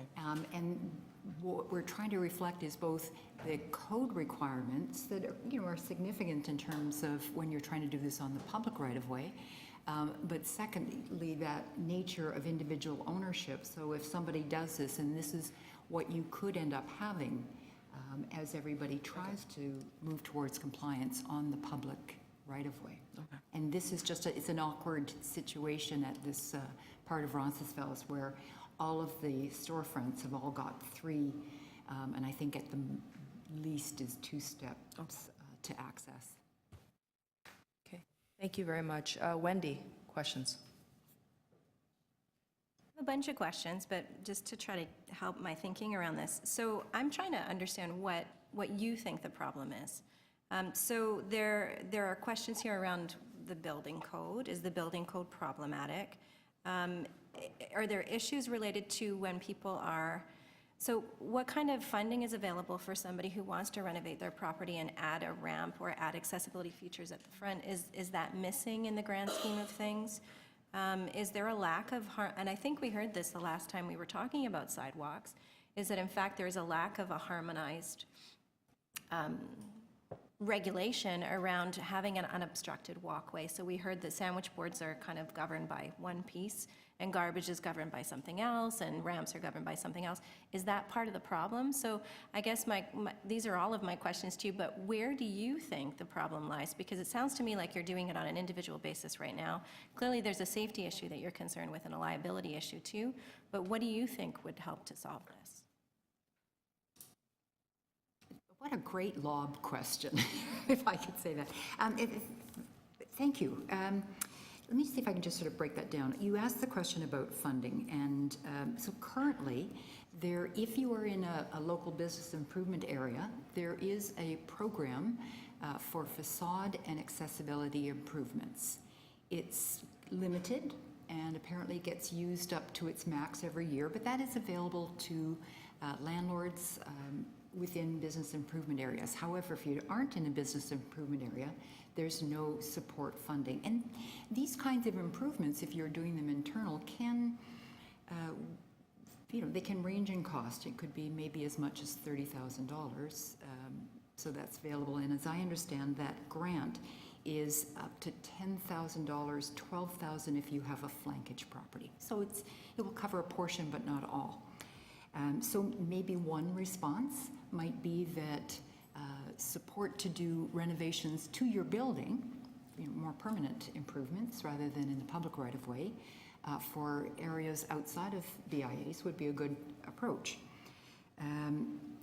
The second issue, and I think it's a very interesting point you touched upon, which is consistent language around the pedestrian clearway. So, tackling where do we put things like A-frames and the like, and the kind of clutter on the sidewalk. We are also concerned about not just, and I will say this with the little one-step wonders which are constructed out of wood, we want to make sure that they're durable over time. So those are some issues we have. And then lastly, we are very concerned about, and I think Mr. Napper really picked it up, which is the safety of these larger ramps, which are designed to provide accessibility, but our concern is that in fact they might present some safety concerns to those who use them. I hope I've been able to respond to you. Okay. Any other individuals who would like to ask questions? If not, then I'd like to ask one myself, maybe a few. So my first question would probably regarding the permitting process. So currently, if someone wanted to place a private ramp on a public sidewalk, they have to submit a permit. In most cases, these ad hoc ramps, let's call them the ad hoc stopgap ramps, how many permit applications have you received with respect to the ramps, these brightly colored ramps, to apply for permission? For the ad hoc ones, none, 0. So every single one of those stopgap ramps, every single one of them that is on a sidewalk now is not permitted. To our knowledge, yeah. And they've never come forward and said, we would like to apply. So they're randomly placed on the sidewalks at this moment without any measurement of accountability, without anybody scrutinizing them to see if they actually meet some of these criteria around pedestrian clearway measurements with respect to the physical, technical performance of those ramps. But they're temporary ramps, correct? They're intended to be temporary ramps, but somehow they sit there all year round, 24/7, correct? In most cases, I think that is true. Do you know any? Not all businesses. I'm sorry. Yeah. Do you know of any businesses that are using these stopgap ramps that are actually using them as temporary ramps? Which means that they go out perhaps during the day and they come in the evening time, or perhaps they deploy them when they require them and then pull them away when they don't. Not any sort of, we don't have any sort of data on it. We've heard anecdotally from community members that are a handful, mostly related to snow clearance. So if it snows, they'll come in just because of damage and things like that, but we're not certain for sure. So therefore, aside from snow clearance, these temporary ramps are there permanently, pretty much, without permits, even though there's a permit process, which no one has applied for, and you've received 0 permits, correct? Okay. With respect to the question regarding, and I forget who asked the question regarding who's liable. I think that was Joe's very good question. If someone trips on the ramp, the claim is served to who? It sounds like the claim is served to the city. the insurance of the city will kick in? Councillor, Is that correct? I am not a lawyer, and I would be remiss if I led you to believe that I know much about it, but certainly it is the city-owned sidewalk. It may be a portion of the ramp might be on private property, especially in the older parts of the city. The property line can be all over the place. And it could well be that if there was some sort of an accident of some fashion and somebody decided to launch a complaint, that they would name both the city and the respective building. But I think it's fair to say that the city would be named, whether it would be solely or in part is a matter of discussion. Would Stopgap be named? It's Again, brightly colored. Their name is on every single ramp. I'm not legally trained. I wouldn't be able to advise you on that. Okay. But we could, if you like, get back to you and pose that question to legal. That would probably be helpful, and probably helpful for your division as you're trying to develop a policy, and some clarity on how to manage this this particular situation moving forward. A question for Nicole with respect to the Human Rights Code. I mean, obviously, number one, we have well-intended businesses who want to provide better access to their establishment. You have a foundation that's been created with really good intentions to provide provide low barrier, very inexpensive options for those property owners to provide better access. And then you've got the city's policies around sidewalk clearance, making sure that we have the ability to move people through the sidewalks in accessible fashions. But we also have some conflicts that seem to be butting up against each other. Is there anything out of the Human Rights Code that can help guide us through this? Thank you. I do get calls quite often from members of the public with regards to access to private property. Some of the types of questions I get are people saying, I can't get into my doctor's office because it has a round doorknob and I need a lever because I have manual physical hand disabilities. Those types of requests for access to private property are covered under the Human Rights Code. So under the Human Rights Code, the city and all other organizations have a duty to accommodate people with disabilities to the point of undue hardship. And there is a procedure. The first step would be for them to let the organization know that they have a disability. So in the case, for example, if somebody wanted access for a business like a retail establishment to create an accessible entrance, technically the first request has to be to that organization, and then they would have an onus of proof. They would have to go through and collect objective evidence on what it would take in order to make their location accessible. And in some cases where I would see that that would possibly extend is if the design to create accessibility encroached upon the city, then through that process they would have to apply for a variance to have access. So I believe that it's an area of interest to a lot of advocates that may not realize that their rights are actually governed directly under the Human Rights Code, and the first step would be to request that the property owner or property manager provide accessibility. And there's an awful lot of human rights cases that have already been heard on those topics that make those steps fairly clear. So, where it comes to the city's responsibility, we would have a duty to accommodate to the point of undue hardship if we became part of that, looking at the encroachment. So we would seriously be considering, like when we looked at the signs ramp, we wanted to maintain the right-of-way, and we took additional steps to work with the federal government to have post office boxes moved and things like that to try and be as flexible as possible to allow something to exist that provides access. On the notion, for example, of having a ramp that stays out 24/7, I would think that that might be something that under human rights we may have to accommodate, although it's not an ideal situation. If the ramp isn't out there, it doesn't provide for independent, equal access.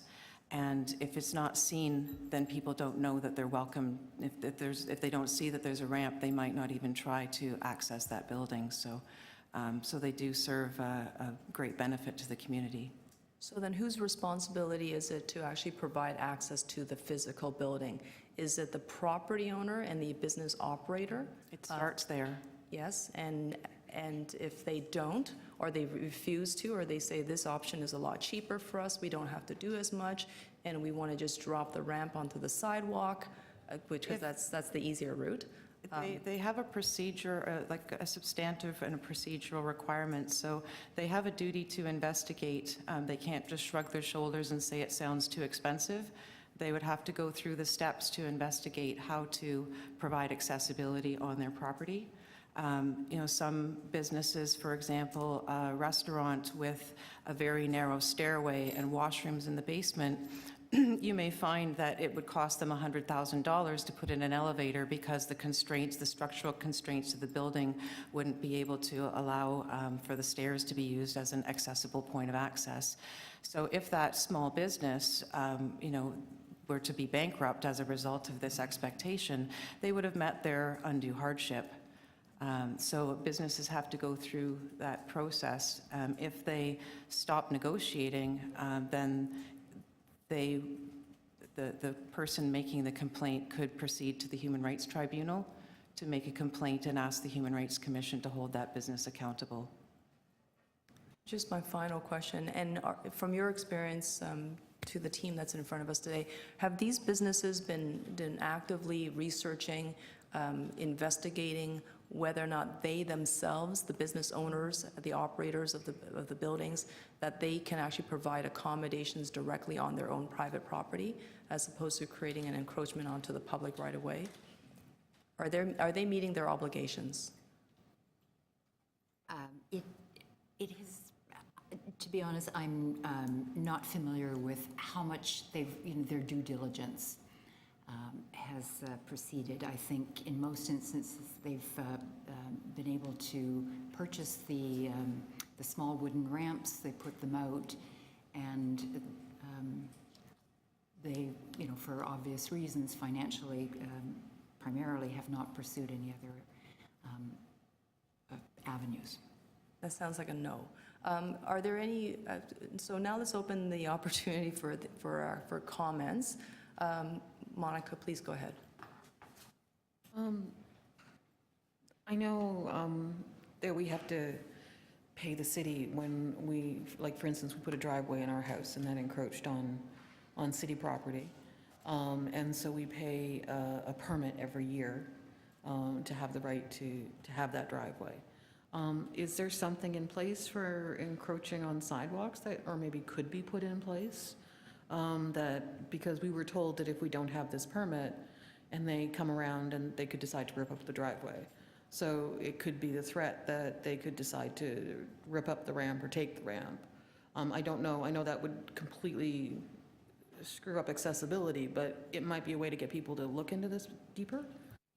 If we're still at questions, Monica, there is actually a process to apply for an encroachment permit.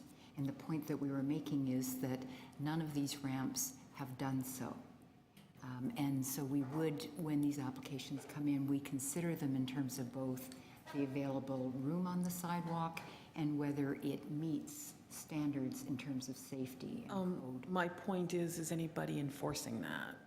Like, if there is a financial fine, then there might be more movement on this.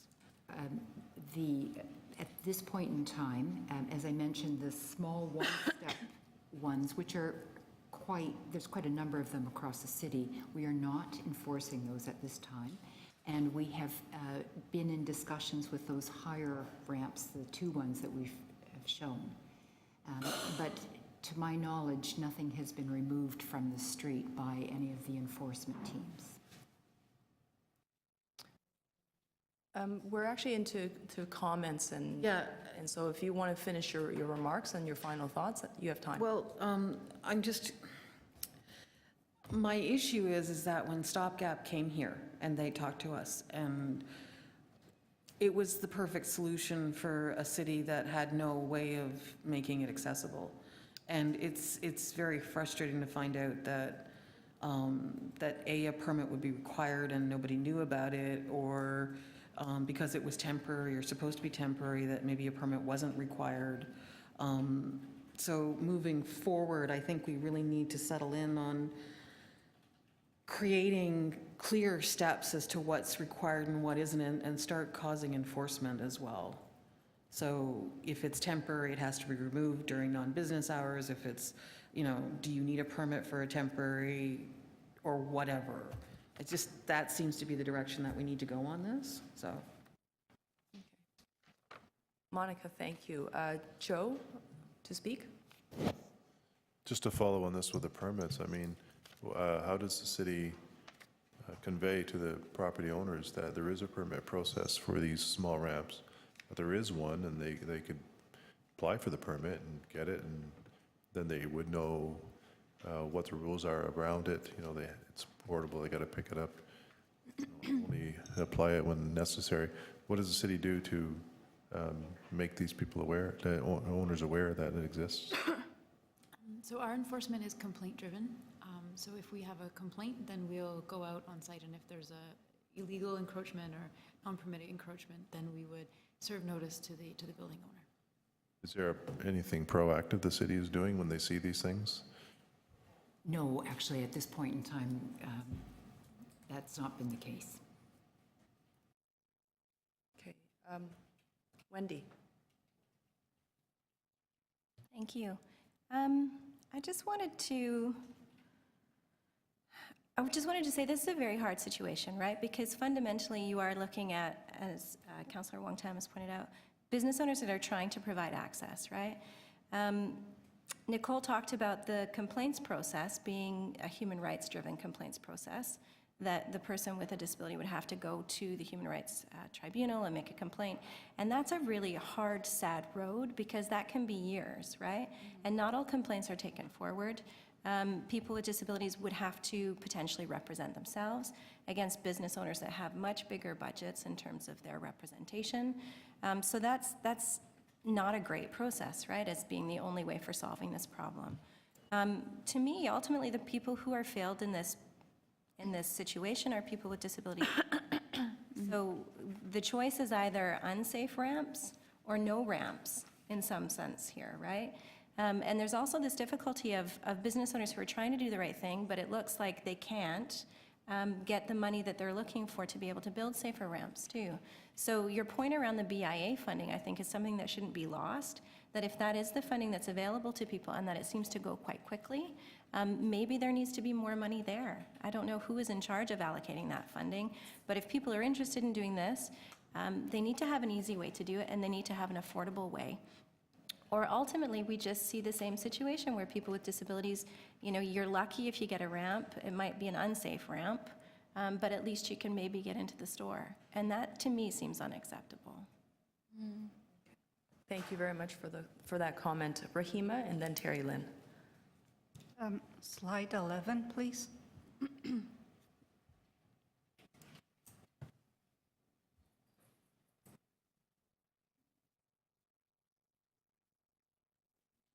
Thank you.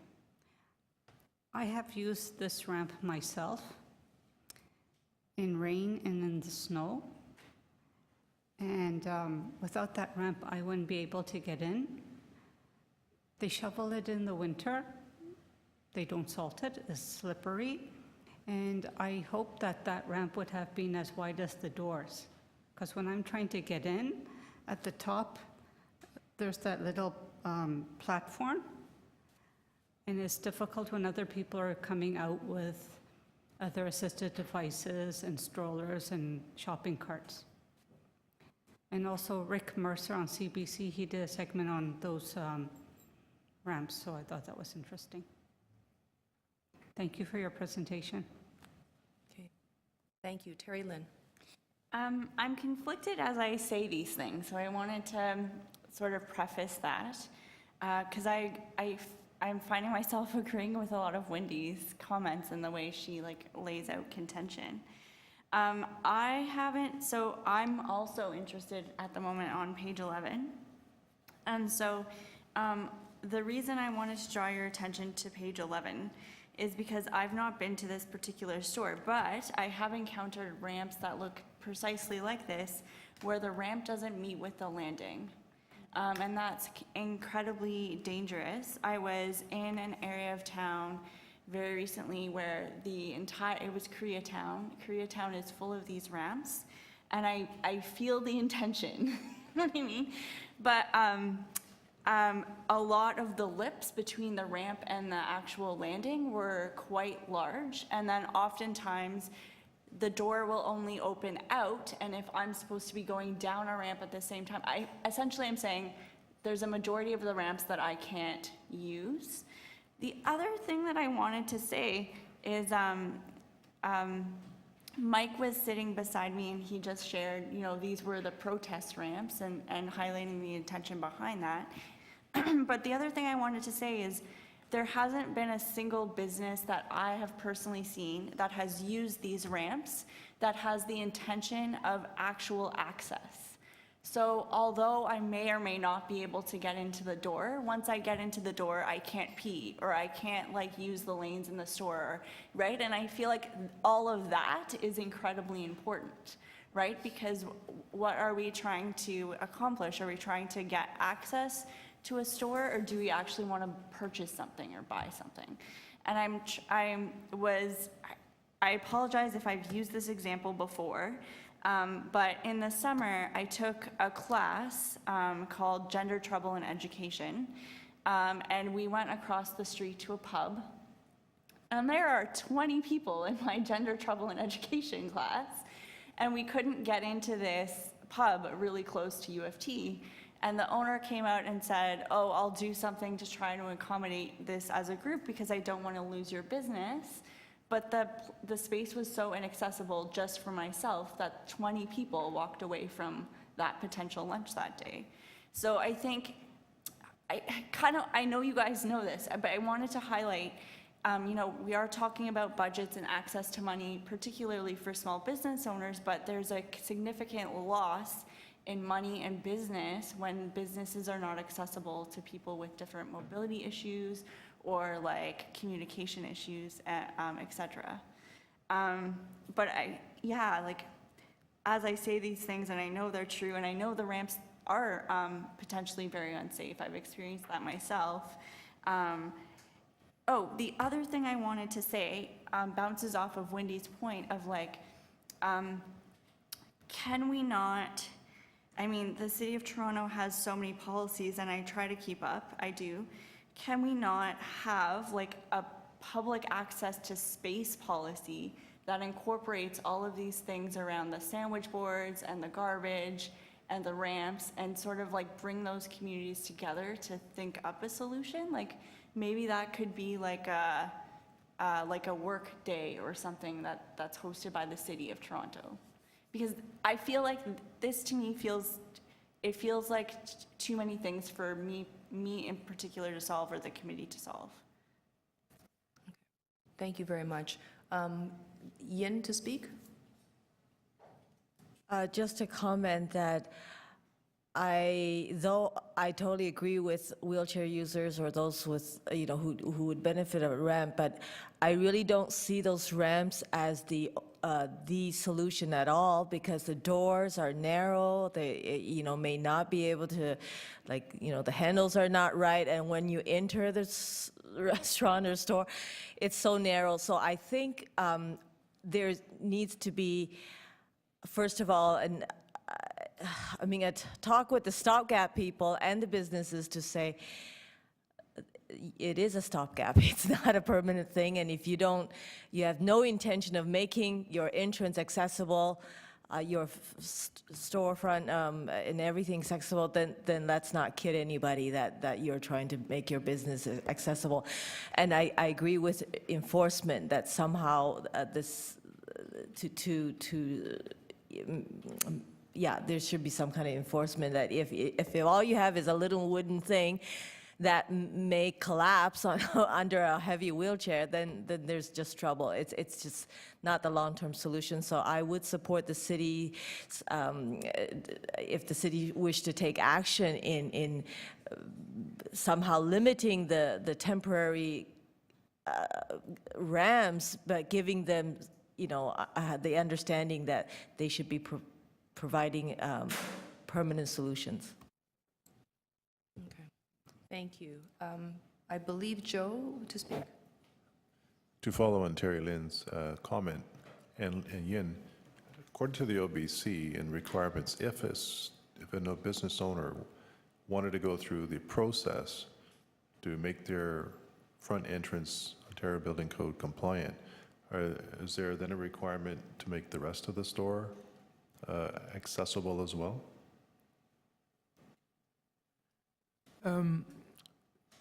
First of all, we rarely see this where a business owner would voluntarily change the front entrance. The problem with the building code is the building code applies to new constructions only.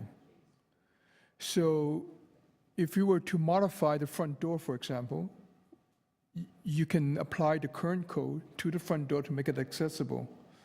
But if they're not proposing any changes to the rest of the interior, there's nothing that forces them to do that.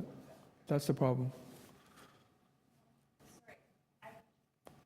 Yeah, just hang on tight. We're just in the speaking component. Anybody else who would like to speak? I know, Joe, you've just asked a question, but I'm just going to open up the floor for second round of speakers. Is that okay? Because I think that the staff are here. They really want to solicit your advice. They know that this is a very conflicted conversation. And I know Rahima is very interested in speaking again, and then followed by Terry Lynn. I'm going to limit your speaking comments to about 2 minutes, if that's all right, just because we're heading into the second round. Go ahead, Rahima. Thank you. Slide 11, it's a bookstore. It's 4 stories. I get my foot in the door, I go with a list, and they run up and down the stairs. And there's a store on Yonge Street near Dundas that I'm very interested in visiting. And they have a long, narrow staircase, very long. So the same thing again, it doesn't matter if it's a ramp or not a ramp. I have to sit on the sidewalk with a list, trying to grab someone to go inside, get a staff member, come down, and that's how I do business. Thank you. Okay, thank you very much. Terry Lynn, please. I just noticed a recurring theme, so I wanted to point it out because it keeps happening. So folks keep referencing the Ontario Building Code. I used to know it a lot better, and I've just not read the updated things.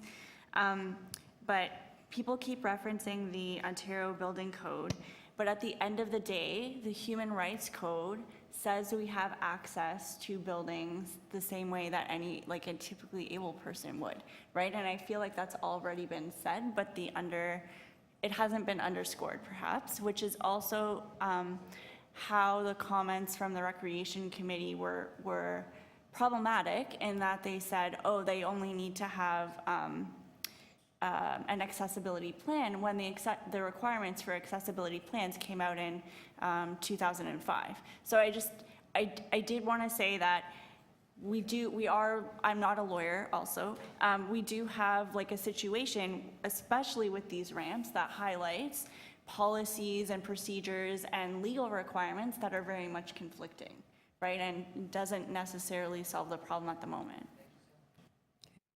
Thank you very much, Terry Lynn. Anyone else to speak? Okay, Monica, then Wendy. I hear time and again on different subjects that small business owners in Toronto are hard-pressed to understand everything that's expected of them. They don't have any time to learn what they need to learn, so perhaps an approach of creating a manual or a guide or something to the different things that they should be considering based on AODA, on building codes, on human right codes, on all of that. Because what I see with the stopgap ramps is a true interest in wanting to be accessible, but not fully understanding what that means unless they know somebody in their lives who requires things. Because quite frankly, I don't think they even realize that getting in the door isn't the only solution, that the aisles aren't big enough, et cetera, because they don't know that they need to be a certain width, et cetera. It's different with the larger companies because they have their own internal systems. So perhaps an approach with this, in addition to enforcement and everything, is also easier education. It's difficult enough with all the things that are being thrown at small business owners for them to make a bottom line that makes sense to them. And now, you know, with addition with the minimum wage, which needs to be addressed the way it is, and all of this stuff, they're just faced with so many different things. But they do have to realize that to do business in the city, they have to follow certain rules. So there needs to be some sort of formulation where the rules are laid out clearly. If you want to do business, you have to do this, this, and this. And moving forward from there, don't just do half-assed things. And if you do half-assed things, pardon my language, but you're going to get in trouble for it. So either don't do it and choose not to be accessible. If you have an old enough building, you can do that because that's the way the AODA is written, or be accessible and do it properly. It just, I'm not sure that that message is getting out there because, you know, we had trouble reaching small business owners with our business. We're employment of persons with disabilities. And just getting them to listen to us for 10 minutes was impossible because their minds are so crammed full of, I need to get my business going, I've got this, I've got that, I've got everything going on. But if they're made clear to them that these are the things you have to do, I don't know how you start a business in Toronto, I don't know what you have to do legally, I'm not aware of any of that, but if there was some sort of process in place that made it easier for them to understand. So that's my comment. Thank you very much, Monica. Wendy? I'll make it quick. I think that there's a question of money here, and I want to bring it back up, and that, you know, and I don't know how to solve your problem. This is a very complicated problem, and I really appreciate you coming to the committee because we're really trying to untangle the complexities and the issues of contention here. So going back a couple steps, it sounds like you're doing one-on-one consultations at the moment in terms of the complex ramps. So they're being identified, and you're going out and having a chat and trying to work out if there's some alternative that could work for that particular instance. And I think that sounds like a good solution for the time being. But is there a way of understanding and knowing whether the folks that have done these kinds of ramps, if they have applied for the BIA funding, is there a way of supporting them towards applying for that, making sure that people are aware of it? I'm not very familiar with how BIAs work. I don't know where the money comes from for a BIA. So if it comes from the members, that means it's not coming from the city, right? So is there a way for the city to set aside some kind of funding that would support local businesses that are interested in making their entrances, their business insides accessible? Is that something that, you know, could be a possibility to think about? Because it seems to me that there are good intentions, and I don't want the good intentions to be lost, which is why I appreciate your one-on-one approach for the time being. And if the good intentions are there, is there a way of then using the good intentions to direct people towards a better solution? But I think it has to come with money. So I'm just putting that back out there too. If there's a way for the city to identify this as something that could be supported, I would support that. Thank you very much. Any other comments? Okay, I will just speak as well, and also to provide, and also ask that the clerk will put my motion onto the screen. My motion, I hope, will be able to provide a path forward, recognizing that many of the comments that you've heard, staff, has a lot to do with the how. How do we bring people to the table? How do we empower them? How do we resolve the conflicts that are there? So the first thing I would ask the city manager to do is investigate the feasibility of creating a grant program for business owners to retrofit their entrances on their private property where it doesn't impede the public right-of-way, and then to provide a report on those results coming back to this committee and the appropriate committees that may be standing committees at the City of Toronto. Secondly is to also ask the city manager to explore potential funding sources for the proposed grant program, whether it's through the Accessibility Directorate or perhaps other relevant ministries within the province.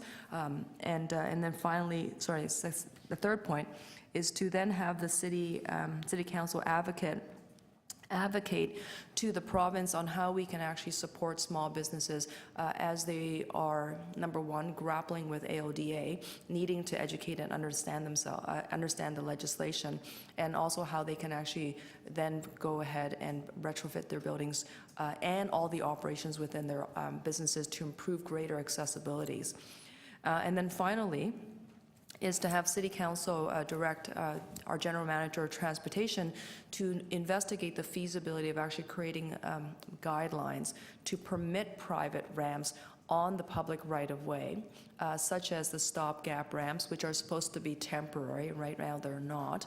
But do we need to modify the permit process where we actually remove the permit process because no one's applying for the permits anyways, to then be very clear that you will be given permission to drop these temporary ramps in, noting that they are temporary, and that you should be removing them when they're not in use, so we have that sort of broader pedestrian clearway again, and then to provide a feedback and update back to this committee.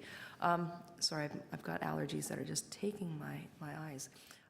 So I just want to be mindful that, number one, you do have some people who have worked really hard to create a culture of advocacy around accessibility and bringing awareness to the fact that we are not building a city with inclusive design in mind. It's not driving the way we build out our city and our built form, from our recreational trails to our facilities to even how we deliver our service, human being to human being.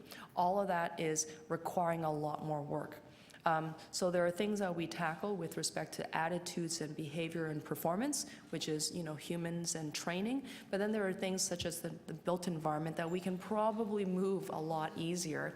And even when these conflicting situations come up, we should be able to find a way forward.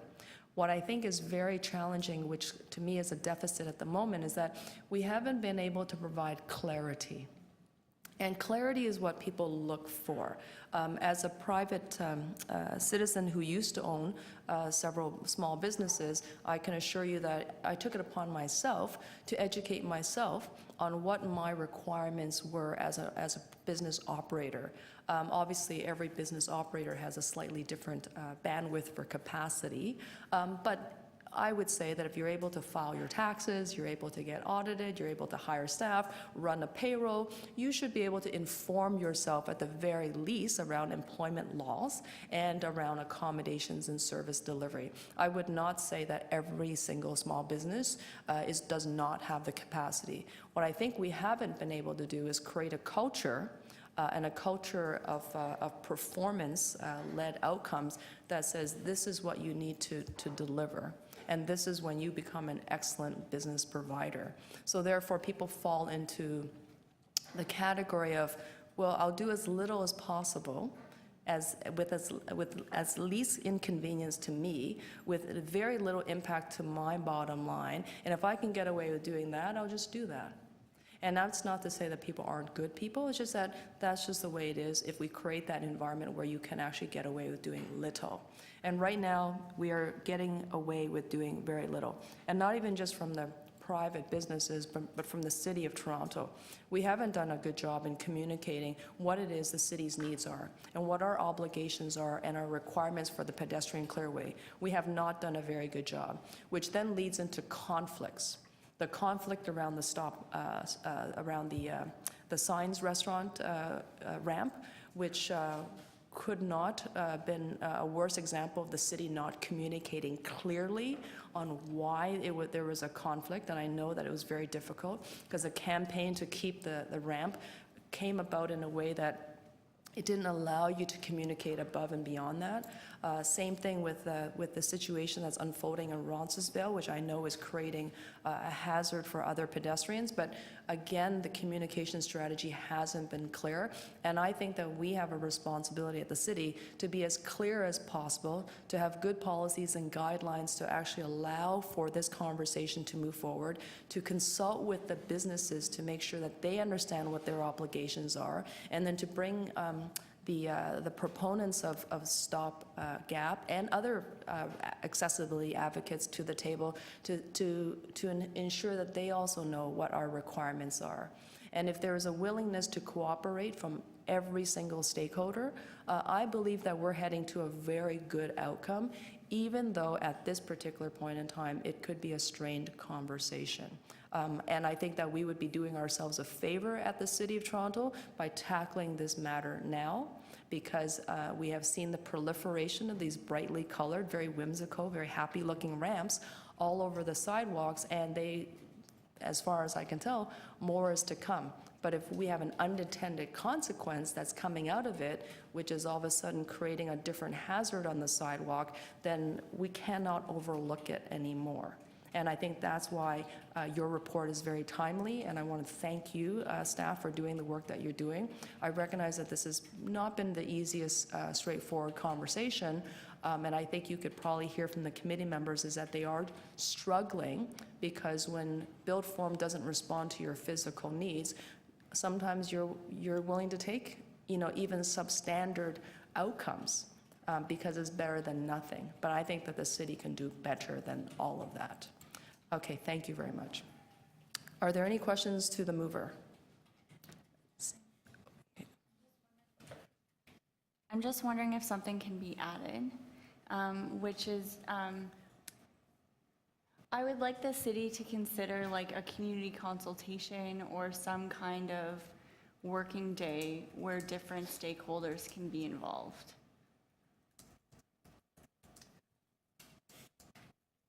I don't see why not. Do you want to create some language around that? And the reason being is because I think we can either go out to consult early on, which is entirely possible, but even this process is public. And when the staff come back with their report, there is a public process for feedback.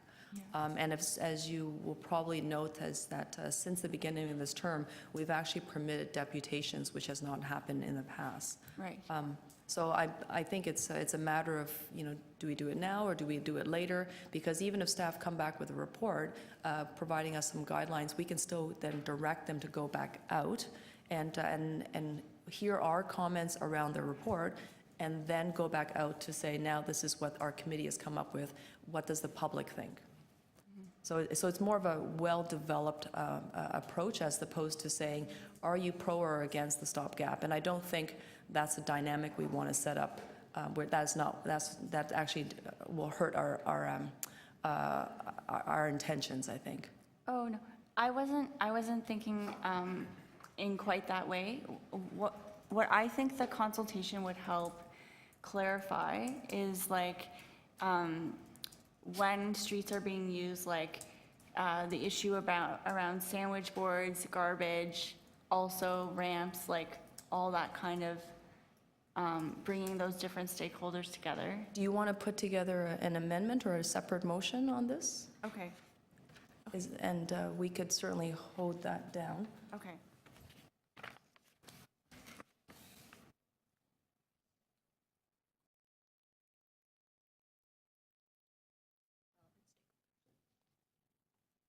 Okay, so I think, Terry Lynn, I might just do you a favor and amend my own motion and amend clause number 4 to direct staff to do stakeholder consultation. So we'll consider that amended. Okay. I just want to ask, it's 12 o'clock. Does anyone have Wheel-Trans coming to come get you at 12? Yeah, you have to. I know Wendy has to go. I also have to head out. Joe, is it a question of me as the mover of this motion? Yes, go ahead, please. Point 4, you've got a report back date on the second quarter, 2018. Is that for all 4 points or just that one? Because maybe it would be helpful to have report back dates on all of those.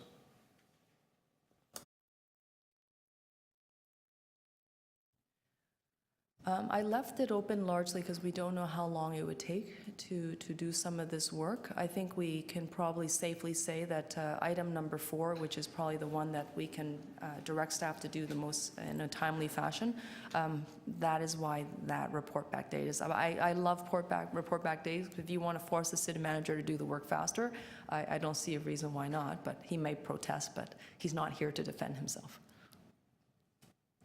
Is there a suggested report back date?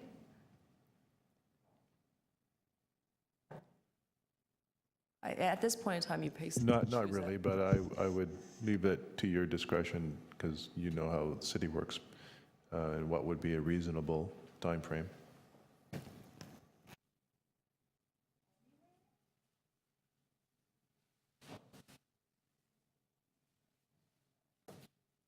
Additional. Okay. My Yeah, Joe, I hear you. Just hold on. I don't want to set unrealistic timelines, and sometimes, quite honestly, even if we were to put in a prescribed timeline, there are many staff requests that disappear into the black hole of City Hall. So I want to make sure it's actually realistic. So agreed. The only reason I asked for it was they might not ever come back.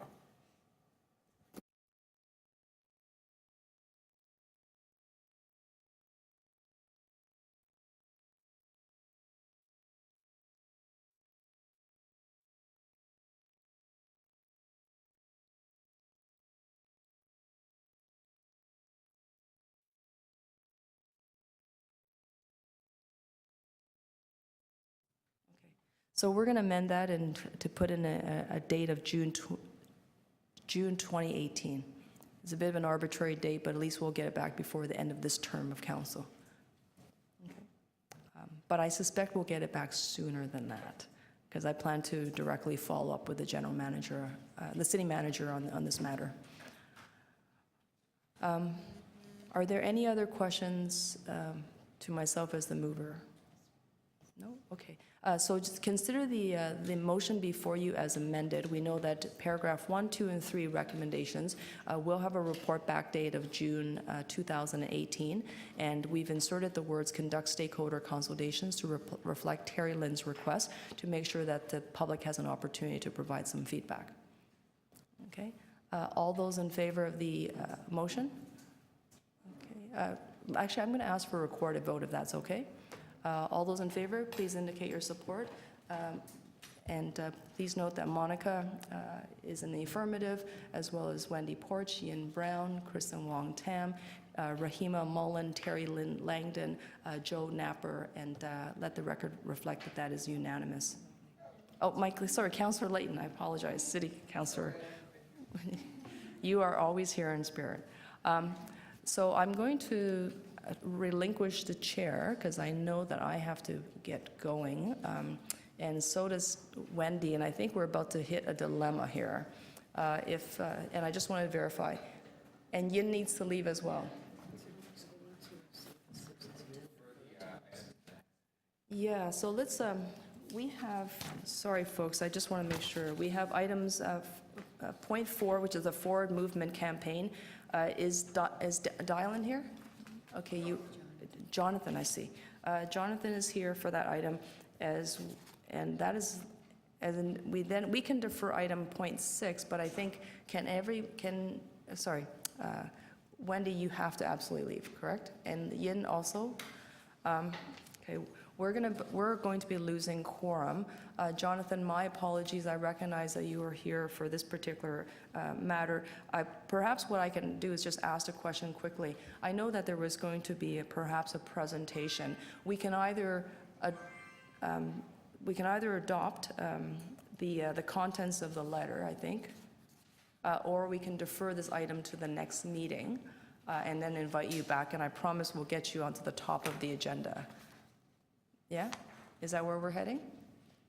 Okay, so I'm going to move a motion to defer the balance of the items on the agenda that have not been dealt with so that we deal with it accordingly at our very next meeting, and all these remaining items not dealt with today will be at the beginning of the agenda. Okay, all those in favor? Okay, any opposed? That passes. And with that, that brings us to the conclusion of our meeting. Thank you very much. Just a quick question. Can you confirm the date of our next meeting, please? Yeah. Sorry, Monica, we're looking it up for you right now. Don't quite have that on the top of my head. October 25th. October 25 is our next meeting. Okay. Which is going to be a fairly full meeting, folks, so if we can make sure that we can get ourselves to the 12:30 mark, that would probably be very helpful. Thank you very much. Our meeting concludes.